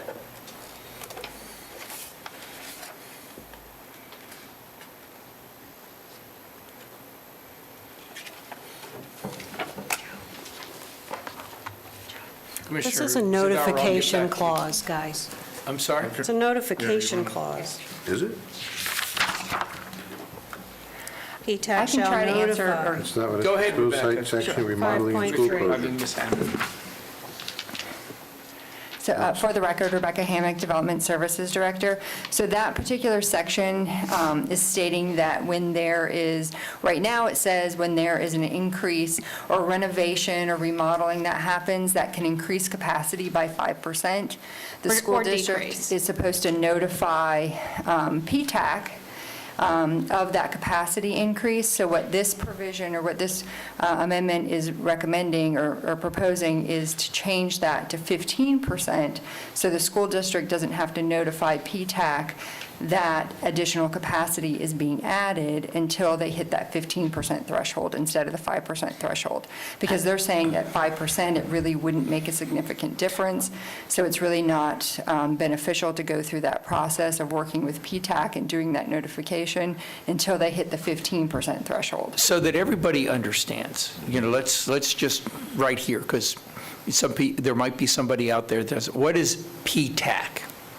So it's a technical advisory committee that is made up of individuals from the county and the municipality, usually from the planning staff of the cities and the county, as well as a lot of times it'll be the city attorneys and the county attorneys that are involved as well. Just so everybody knows, we have, people are out there listening. The reason I'm asking the question is with notification, I get that. But if they lose capacity, then what happens at that point? If they lose capacity, then the developer, whoever's looking for capacity, it's not there, but what happens to the reservation that actually had it before? So I think that's a separate issue, but this provision is talking about an increase in capacity Well, I when they're understand that, doing but that's how it triggered my question. Or decrease. It's increase or decrease. Okay. So I'm sorry, can you repeat? So the what question? happens if the capacity goes down because of the remodeling, and they already reserved capacity? Did it get a refund? I don't think you would decrease for the remodeling, right?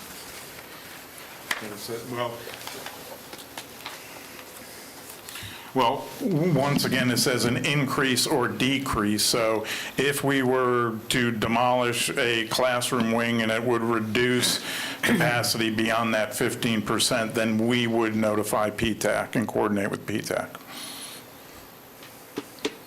Okay, Commissioner, I'm going to get back to Commissioner Zimbardo because I know he has more questions. He's very anxious, but I'm going to get to. Oh, I got all day and night, it's fine. Go ahead. Okay, well, I just want to make sure that we're going back and Yeah, forth. sure, Commissioner, no, I I'm just fine. want to try to put that answer in English. This is a notification requirement. It doesn't link back to the reservations of new Well, I understand that, developers. But it should, somehow, it's got to go back to the CSA reservation somehow. You're talking about an impact fee credit? Something like that. If a developer bought capacity, and then they paid the school board, and now the school board did a remodeling that actually reduced its capacity, now the developer, what happens to the developer? Y'all, this isn't just about new development. I understand This that. is Oh, understood not that. just about new development. This is not just about impact fees. Okay, I don't, Commissioner Take Hurd, it to had you be that. finished? Well, I think I would love to know the answer to the question of, are we linking two things?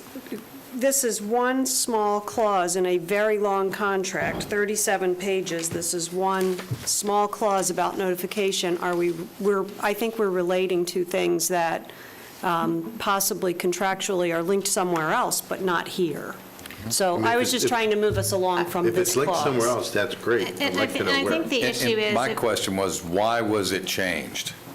What was the basis or the genesis from the change from the 5 to the 15? That was all my question. That wasn't my. And it was that the 5 was really de minimis and could actually be just the movement in or movement off of a modular classroom. Right. And the PTAC, that at that level, we felt it needed to be 15% and needed to be something of significance for the review of the PTAC. Okay, What about my question?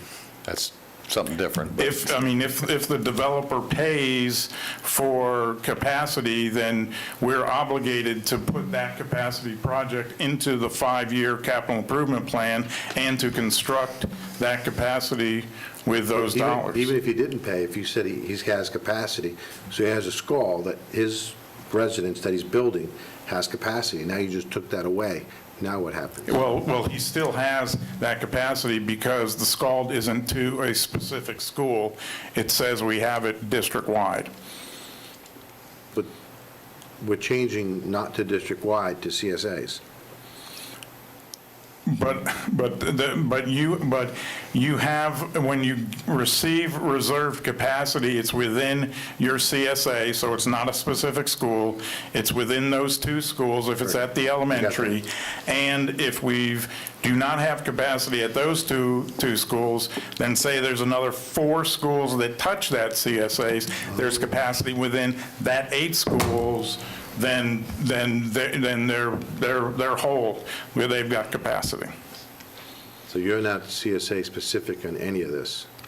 No, because we're required to use contiguous CSAs as well. Okay. Are you back to other questions? Is that what you're doing? I have some more. Go yes. ahead, Commissioner. I think I heard you say that all the other cities, municipalities have reviewed it. They're all on board. Who has all agreed to the terms of this contract, number one? And number two, I notice, unless I'm reading it wrong, maybe this is an attorney question. It appears that once the agreement is entered into, there is no out clause unless all parties agree. Am I interpreting that properly or improperly? No, that's a rollover from the present ILA. Sure. So is there any type of process, let's just arbitrarily say City of Winter Springs has some kind of issue and they want to contest something, is there any appeal process for the municipality or for a developer in the process of doing anything under this agreement? If a developer, if their SCALD is rejected, then yes, that's one of their options, is to litigate with us on that. Understand litigate, but appeal within the terms in 4 corners of the document. Any formal appeal process. The developer can appeal.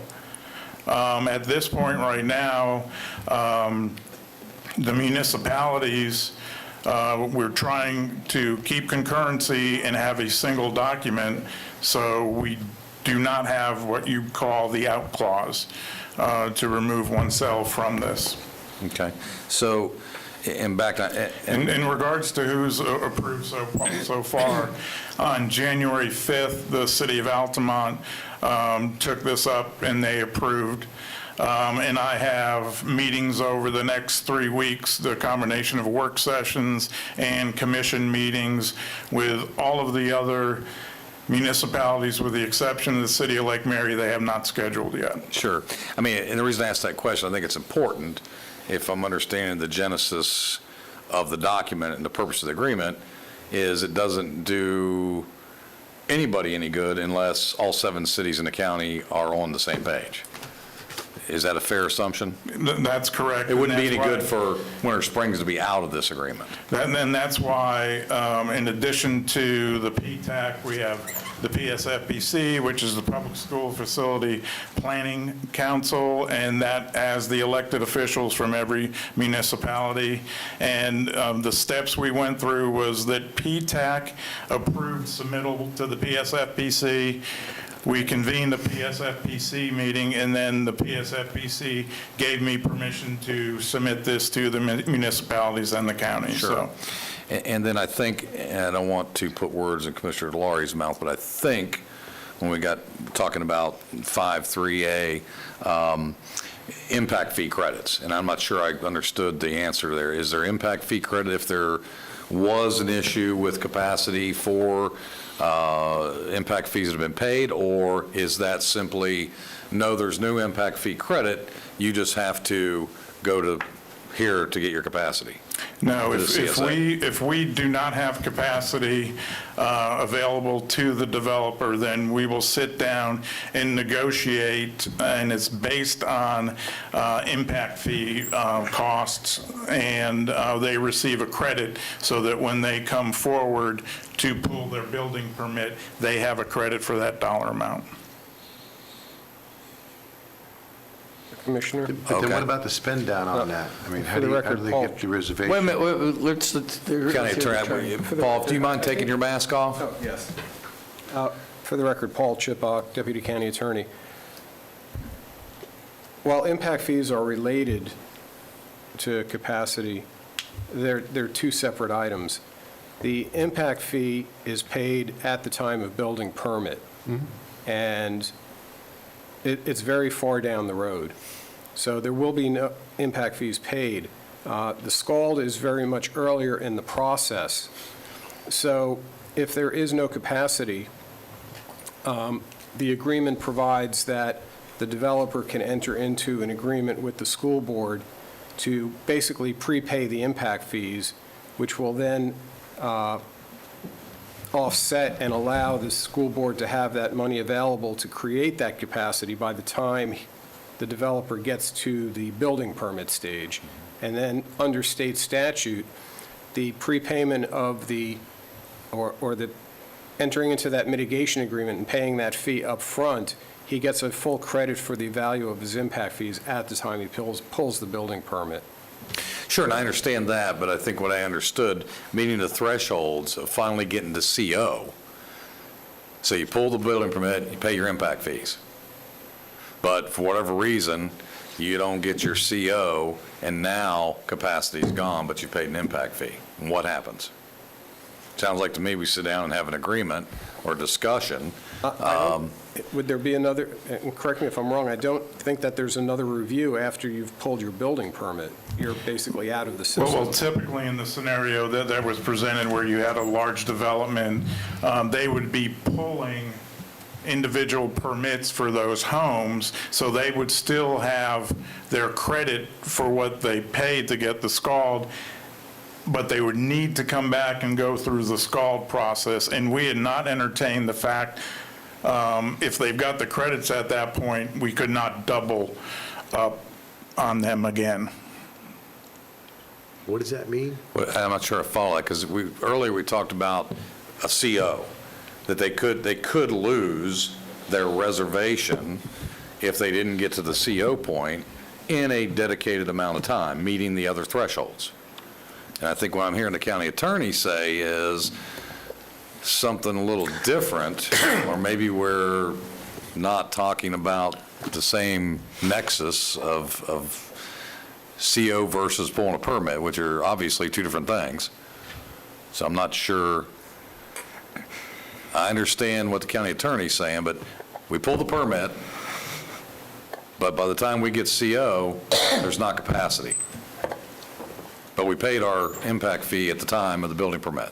My understanding of the system is that if you're pulling your building permit, there has to be capacity at the time you're pulling your building permit. Sure, understood. The presumption is that once you pull your building permit and you've paid your impact fee or used your credit under your mitigation agreement, you're done for any further approval.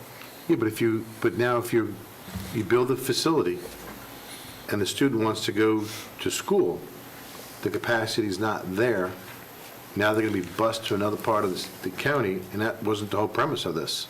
He's bought into the school system, He so bought he's into the entitled school to a system, seat that's somewhere in the CSA. school system. So when they bought into that CSA, they were thinking that they were buying into the CSA or the surrounding CSAs, but if there's no capacity, now they're going to the other side of the county. That's not what the intent was. That's an issue under today's process as well. And that's my question to Mr. Rinaldi, going back to what is the preface of the CO?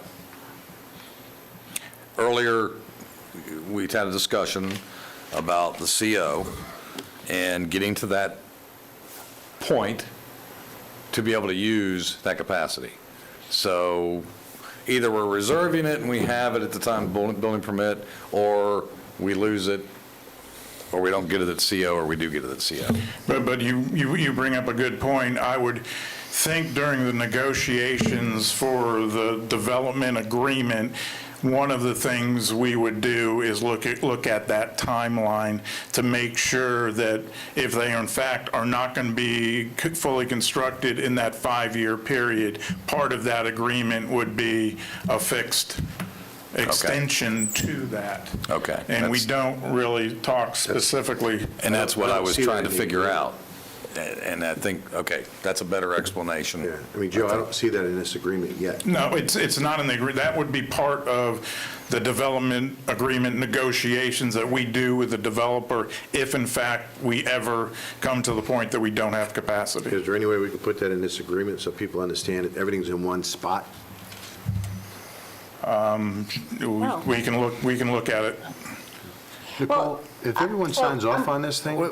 Hold on, Commissioner Lockhart, go ahead. I don't think it's appropriate for the county commission and the 7 cities to dictate to the school board how they are going to address capacity issues with an individual developer somewhere down the road, maybe someday. You've got so many different variables involved here that for us to put something in writing to that detail for an entity that we don't oversee, I don't think I would like that. And I don't disagree with Commissioner Lockhart's analysis of that, nor I don't think I, as a commissioner, want to get involved with school board, what they have to do every day. But this is involving the school board in the county. I mean, if you want to look at us in the raws, this dictates land use at the end of the day. So I appreciate what Commissioner Lockhart is saying. I totally get it. It's not my goal, nor do I want to be involved in what the school board, that's a total different taxing entity, a different governmental body, but we have to work together. I mean, the reality is we want what's best for the children, we want what's best for the school system, but at the same time, we have to be able to allow for land use issues to be utilized under our comp plan without the school board dictating what ultimately happens, regardless of what our comp plan says. And that's basically, if you want to get right down to the brass tacks, what it boils down to. That's my opinion. I don't see it that way at all. That's probably another discussion. Well, so if you don't have capacity and you have a property owner that wants to develop the property and they can't get capacity because the school board can't build a school or redistrict, then they can't develop the property. Is that true or no? At that point, we would be sitting down and negotiating with that developer. And, I mean, the end result is that we would have an acceleration of our impact fees that would allow us to, in a timely manner, get the capacity that developer needs. Or redistrict if that was appropriate. Or redistrict at that point. Because I would assume, and strictly an assumption, there comes a time in all communities where certain parts of our community age out, if you will, or the demographics change to where you have more of what used to be a young family type area, which now is a retiree area, which you may have school capacity in, which you have no children to go to that school. I mean, it wasn't that long ago, we had closed some schools in Seminole County and then reopened. So it's, okay, I understand. Can we get back to another question before we move on? I'd like to ask either the county attorney or the county manager. So if the 7 cities sign on, are we locked in, or does it have to be the 7 cities plus us? Wouldn't make any sense. The agreement is for all 7 cities and the county. Okay, so once all 9 entities sign on, because the school board have to sign on to those, then it's locked in until everyone agrees to get out of it. Correct. Okay. Mr. Chairman? Yes.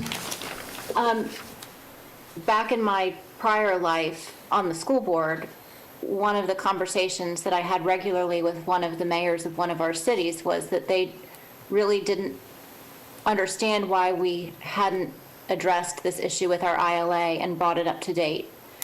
And one of the issues was impact fees, because that is a component of it. And so the discussion was had many, many, many years ago that once we get the impact fee structure in line, we can then have this interlocal agreement discussion and get everything back in alignment.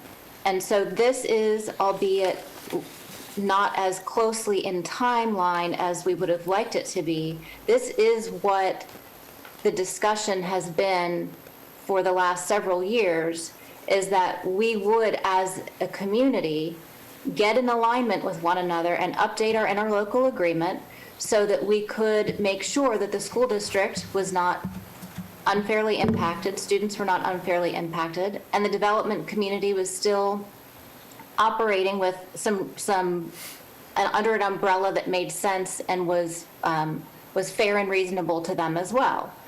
So that's what this is, and we're ready now to go look at impact fees again. That's because that's a part of our agreement, is that we are going to, that we shall look at do an impact fee study every 3 years, because we don't want to get behind like we have in so many other areas.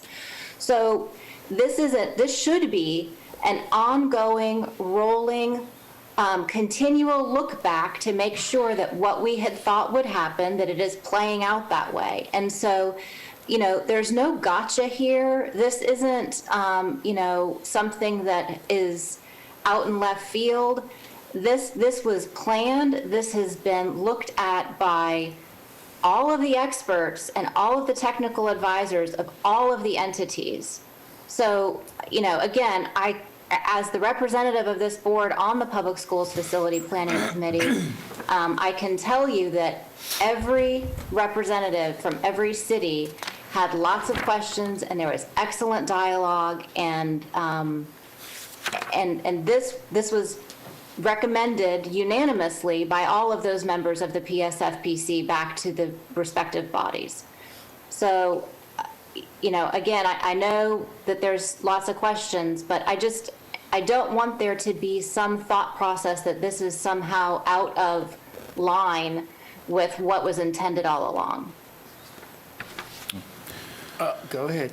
So on that note, that we've been discussing this, there's no question this has been discussed, and to use the commissioner's words, this is not a gotcha. I don't perceive it that way, to number one, but who all was involved in the discussion? We've heard about the 7 cities.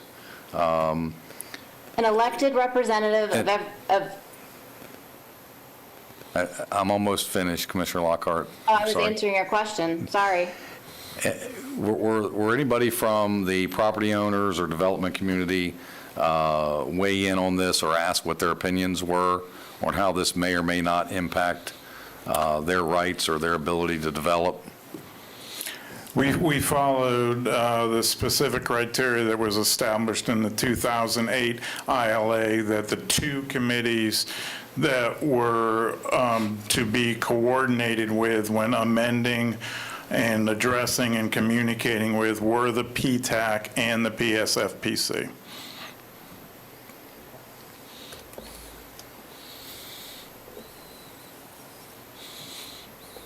Yes, Commissioner Hurd. I look at it very differently. The school district is the single greatest economic engine in our community, and it has been for a very long time because of the quality of their product. Well-trained employees for our businesses. and contributing citizens, by the way. And so the development community is in consideration by market demand of that product. And so we can't reverse engineer this so that we can open the floodgates of development to the detriment of the product of the school district. So there is a natural balance to this. And the intention of the entire program, as I understand it, was to create fair concurrency for a child in the district to make sure that we maintain the quality of education in the community. So with that, Joe, that is a question. Is that the intention? Absolutely that, and communication and planning are the other tenets of it. Yep. And if I might add, the one thing that you have done, I seem to indicate, and that's what I was trying to get back to before, is that you have reduced the area that you're looking at initially.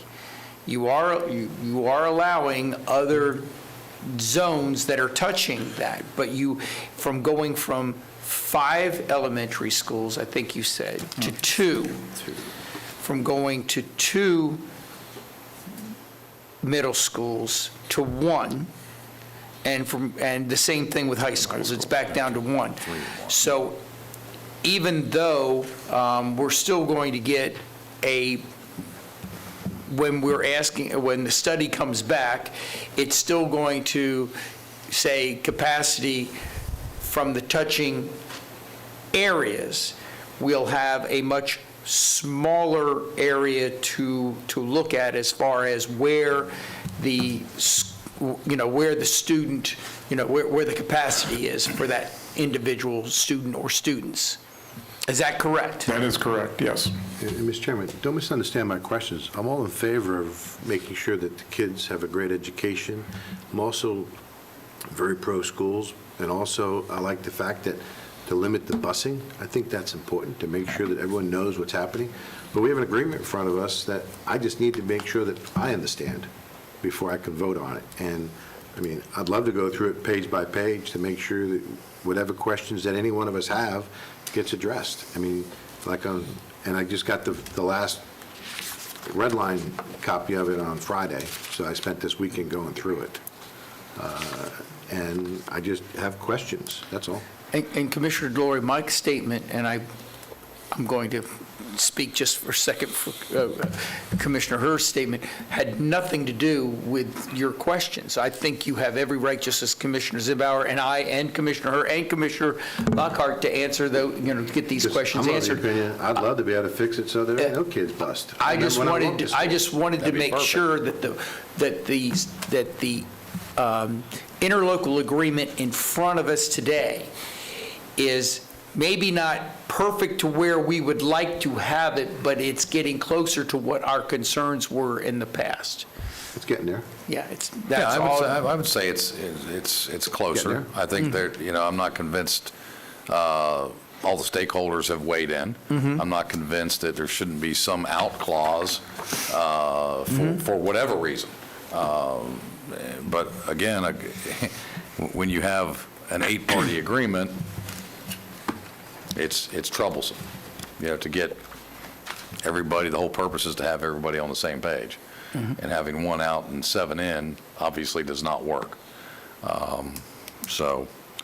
And when we talk about, calculations, and that's what we've been talking about on those sheets that Joe was showing us, I think somehow the calculation needs to be in the interlocal agreement, because I had to go hunting for it.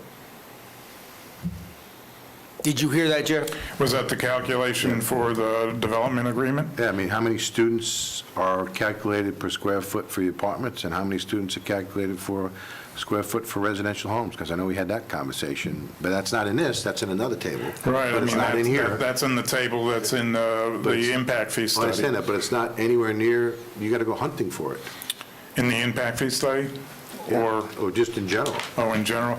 I mean, there's two things that we tried to do. Number one was the previous had attached maps, and as a result of that, if we were to do a rezoning, we would have to amend the agreement. So rather than attaching the maps, we've identified the schools by name. So if the school board modifies an attendance boundary, it does not require an amendment I don't want to get of the into- document. I'm not trying to tell the school board how to do their job. Well, and the other thing is that within the impact fee study, and this year, when we calculate the generation rate, it may be different than what we did 3 years ago. So that's why we've referenced to the most recent impact fee study as well, so that we don't have to amend this agreement with a table or a chart and go through all 9 agencies again. Yeah, but the impact fee schedule talks about dollars. What I'm talking about is how many square foot generates a child, not the dollars. Well, the impact fee study identifies 800 square foot Oh, yeah. apartment, there's Been there. 0.3 students, yeah, so. Right. Been there. We did that in the impact fee Right. proposal. That's already lined out. Then I start going into the agreement, and I get confused because I'm trying to see what's happening with charter schools, and we don't get any credit for that charter schools is picking up your capacity. Charter schools impact our capacity in a negative manner, so we will see our enrollment go down, which will then in turn provide capacity to the developers. So that's. Correct, but I don't see that in here. You see it It's- when the enrollment number goes down in the calculation. Yeah, the Has to enrollment number's happen. there. But Commissioner Zibak. that's one of the questions I asked very early on, why there was no capacity given to the charter schools. And I think I know the answer to this. What trend do you see charter schools playing in this county? Do you see them growing, shrinking? I know there are certain jurisdictions that have had charter schools open, then they go away. They become defunct. Do you have any feel, or does the school board have any feel? I mean, where that's- as an A-rated district, it's difficult marketing-wise unless that charter school is an A-rated charter to entice parents to bring them over to the charter. Now, we do have the one charter that's opening, and it's the Galileo charter. They've got an existing school, great reputation, so they've expanded their program now. And we have one other charter that we believe will be opening in the next year and a half that's geared more towards the high school student. And again, back to the question that I think I was interacting with was, and I understand that the numbers changed, but at least there needs to be some reference to that calculation or that formula so that people understand how the charter schools affect the district. It's not in here at all. So to that point, when I'm on the same original question I had with charter schools, let's take a hypothetical, not that this would ever happen. Let's say we have charter schools that are carrying, I don't know, 3,000 students countywide, which we don't have apparently at this point, but we do. But there's no calculation in this agreement for that, and then all of a sudden they go under. And now you have 3,000 students, give or take, that are going to come to bear on the public school system. You have scalds out there. What happens? I mean, Without a calculation in this agreement to accommodate, I mean, do you tell the 3,000 students that were in the charter, sorry, you didn't have a scald capability, or do you just bring them in and tell the people that already are building, ready to pull a CO?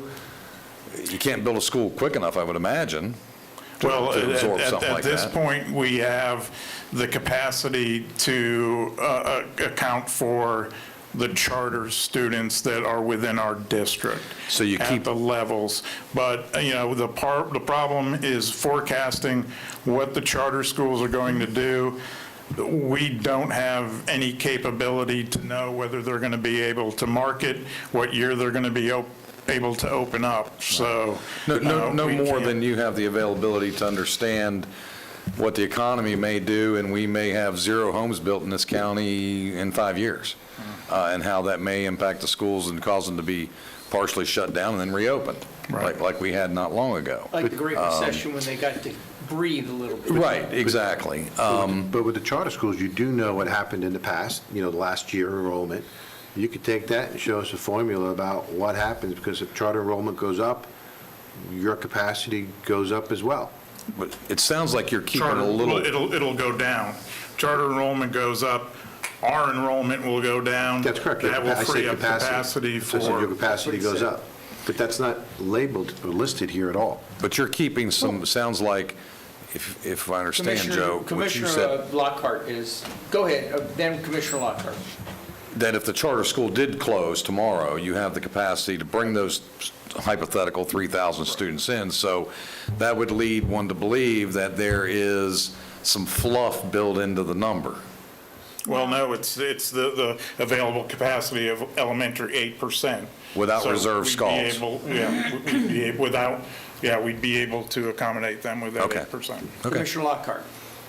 So I understand the desire to have all of these conversations fit into a neat little formula that's predictable, and we like having graphs and spreadsheets, but it's hard to predict what families will do, what children will want to go where they're going to move. The children in a charter school that closes down, many of those parents may decide to homeschool or send them to private school.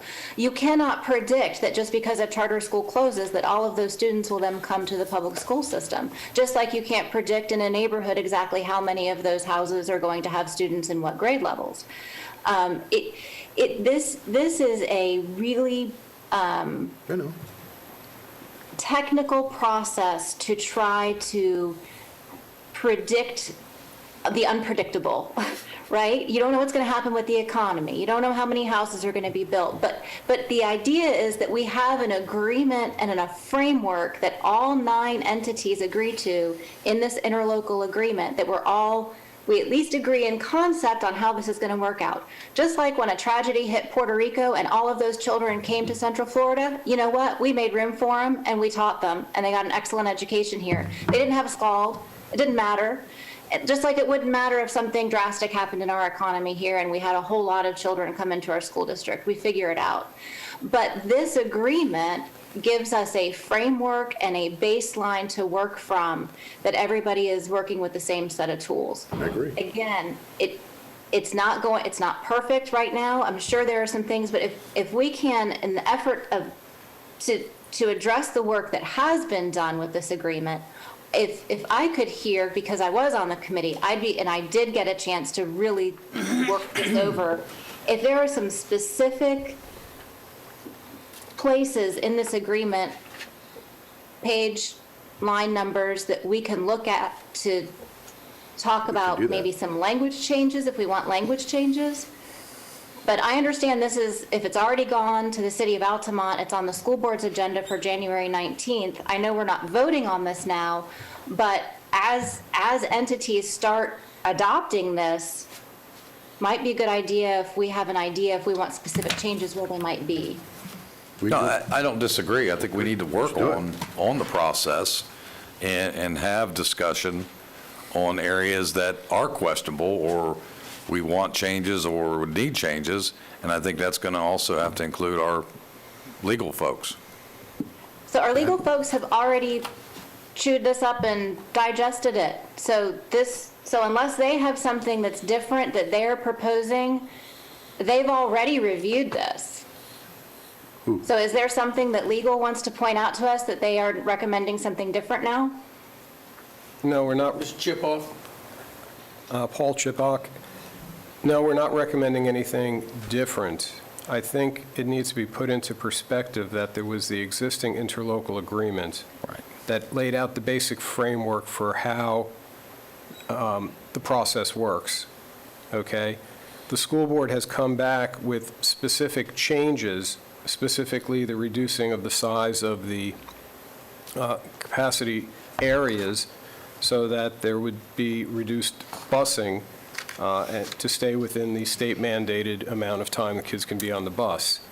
That's the primary change to the agreement, and that was vetted very, very thoroughly through the discussions at the staff level and through the PTAC.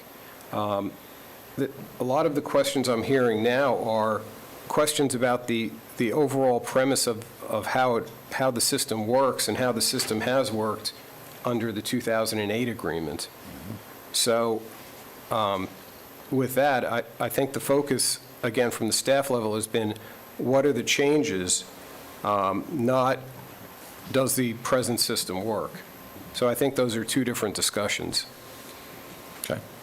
So just to maybe make sure I understand what that answer means to me, is that our current legal staff and our planning technical staff, the way this has been presented to us today, you all are supportive of in terms of language. Yes, with the changes. Okay, ladies and gentlemen, let me kind of like capsulize this. I think that we have, going through these questions are important. Understanding this agreement is important.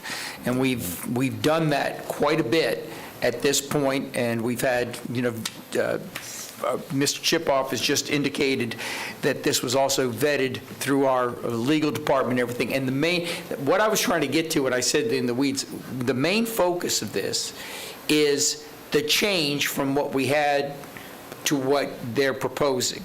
And the change is that they're reducing the size of the reservation areas when bringing back the map or the plan when a development comes and says, do you have capacity? Now, I'm not suggesting that we should not question how we got here and what was in the past and what is in the future. But I'm just saying that this is what we're trying to work through right now. And what I was pleased about is, although it's not where I would want it to be, because I would really like it to be one school where the development is, and that would give me a much better indication. It is minimizing the focus of what we had in the past, where when we would get a development and they would have, yes, we have capacity because we have capacity district-wide. And that really wasn't giving us a true indication of the problem or the potential problem of the students, that would be in there, and if they had to go to 2 or 3 schools down the line. At least this is going to be giving us a better indication of where the school capacity for that development is and is not. But Mr. Chairman, if I may, in reading this and going through it page by page, there are questions per line item that at least I have. I don't know where everybody else is. And I have to understand, if I'm going to vote on this, where are those particular items and how they happened and why? Because, I was even asking questions about, the charter schools and about how that capacity reservation happens. It's not in this agreement. It may be in another policy, that it's not referred to even that policy. And I'm not disagreeing with you, but I'm just saying, was it in the past policy? No. I'm sorry. Charter schools No, not it was not. contemplated. I don't think it was. The charter schools are not part of the calculation for the concurrency, because the one element of the formula is they impact the enrollment. They draw the enrollment down as their enrollment goes up, so they create more capacity. So what we're really doing right now is, and there's nothing wrong with that because we need to understand that, but we are really discussing the premise from the 2008 agreement, because it wasn't in that agreement either. And that's okay, and we will be here as long as we have to be here, but I just want, I want everybody to know that the interlocal agreement that's before us right now, although not perfect in my eyes, is closer to what we have been asking them to do within the context of the state law. Is that a true statement, Mr. Yes. Rinaldi? Yes. Okay. Is there other elements of this agreement that need to be stated right now, Mr. Rinaldi? Any other changes other than what we're looking at right now? Because I do want all the commissioners to have the ability to ask the questions that are important to them. But is there anything else in changes from the previous agreement to this interlocal agreement that you need to point out? Because we started getting onto this and we really didn't go all the way through it.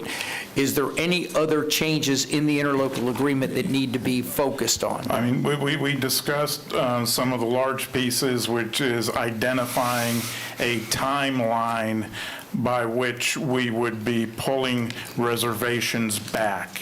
And that's the 8-year Yes, we timeline. got that. So we've been discussing that too. That's a critical item.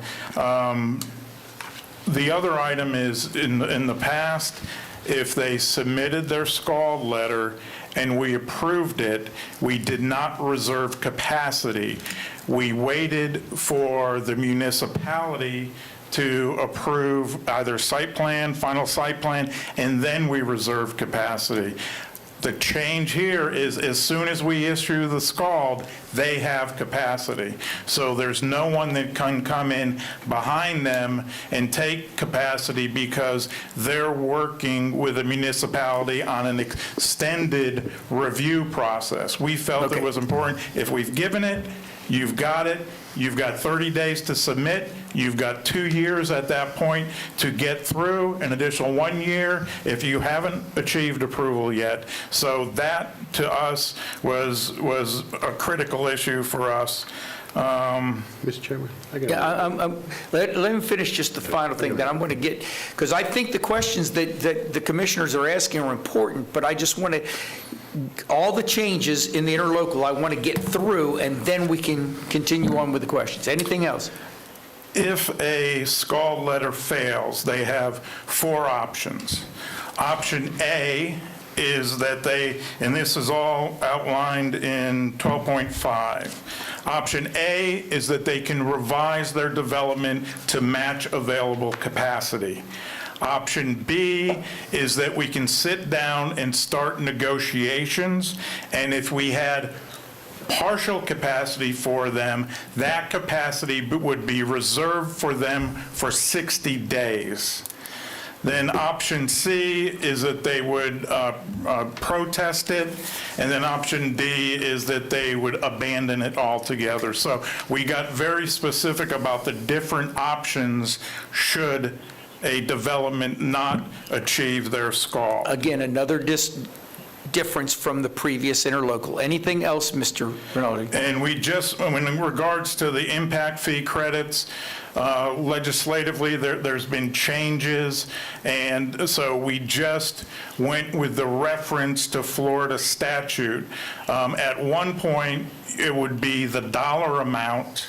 I believe today, it's the number of units that you got the credit. So since that kind of went back and forth, we made sure that we were in line with Florida statute in regards to the reservations and those credits. So those are the 30,000-foot changes. Okay, now, members, I just want you to understand that I didn't want to cut anybody off, but I wanted to let Mr. Rinaldi, because we never had him get through the entire, his presentation, because we got, not hung up, but some very important questions about this, and I think it's still important, because one way or another, we're going to have to go through these discussions, because we're going to have to approve this eventually. So I want everybody comfortable with not only the questions, but the answers, and as Commissioner Lockhart indicated, if somebody has specific changes they want to make, this may not necessarily, you may not be ready for it, but I think you want to have all your questions answered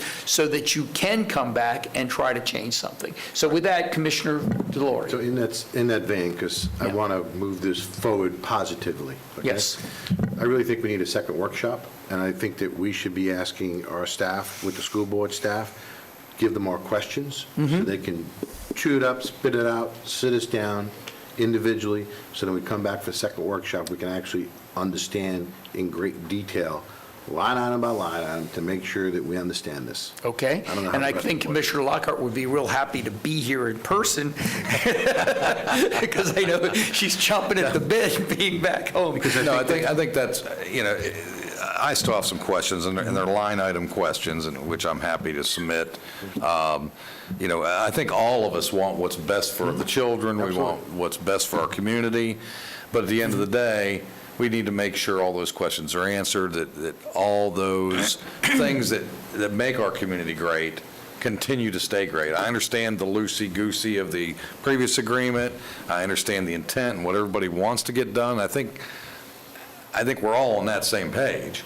But the reality is there's some time issues that I have some questions about, in addition to the questions I've already asked, and whether there's enough time in certain provisions, whether those parties can get things done in 15 or 20 days, when often government can't get things done in 6 months. So I've got concerns that some of the provisions are 15 or 20 days of what appears to be pretty major decisions about capacity, how we can turn and burn in 15 or 20 days on reallocating capacity. Maybe I'm overthinking that process, but there's some things in there that I think need some more tightening and some attention. And I also think we need to have a candid conversation about what is the process if there is some issue in the agreement between any of the municipalities and the school board. What is that process? What is the expectation if 2 years into this something goes sideways? What is the process to hear each other out without litigating? Sitting down at the table and saying, hey, this is all great, but it's not working for us. We have interlocal agreements with certain cities. But that also helps the school board, too. Well, no, I understood. No, it cuts both ways. So I have no problem. And I think that's one of the best that. things about having these work sessions, that we've changed the concept, from having meeting and then, because we're having the opportunity to really talk these things out. That's right. So with that, I think that we've gotten to the conclusion that we need a second workshop, and that members that have questions need to get those questions either to the school board or through our staff to the school board. So, when we come back, they'll be able to start addressing some of these concerns that Mr. Chairman, you all. we should go through our staff. Yes, that's what I said. Sure, yeah. That's what I said, to get to our. So, Mr. Chairman, on that question, I heard a timeline of January 19th. I want to make sure I understood that from the school board. Is that January 19th, is that some drop dead date, or? That was the date that the school board, it's on the school board agenda for the 19th at this point right now. For Final adoption by the school board? Yes. Assuming, how many parties have agreed at this point? Just Altamont Altamont Springs. at this point. And today's the 12th?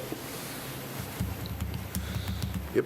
Okay, I don't know that that's going to happen by the 19th. Well, they might be able to prove it, but the Right. other entities may not. Right. So it's still Sure. ongoing. Well, Okay. I might suggest if we anticipate there will be language changes, Joe, I don't know if there's an opportunity. We could bring, I don't know if you'll be ready, we could tentatively schedule another work session with this board at February work session meeting.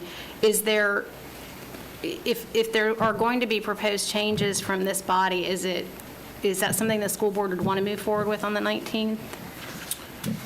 I'm going to talk with my PSFPC member and the superintendent as to what steps we need to take. And I guess I need to reach out to, my PSFP chair is member Pennock. We may reach out to the other PSFPC members and advise them of this discussion. Because I'm not sure what other ones have it on their agenda at this point right now. Commissioner Hart?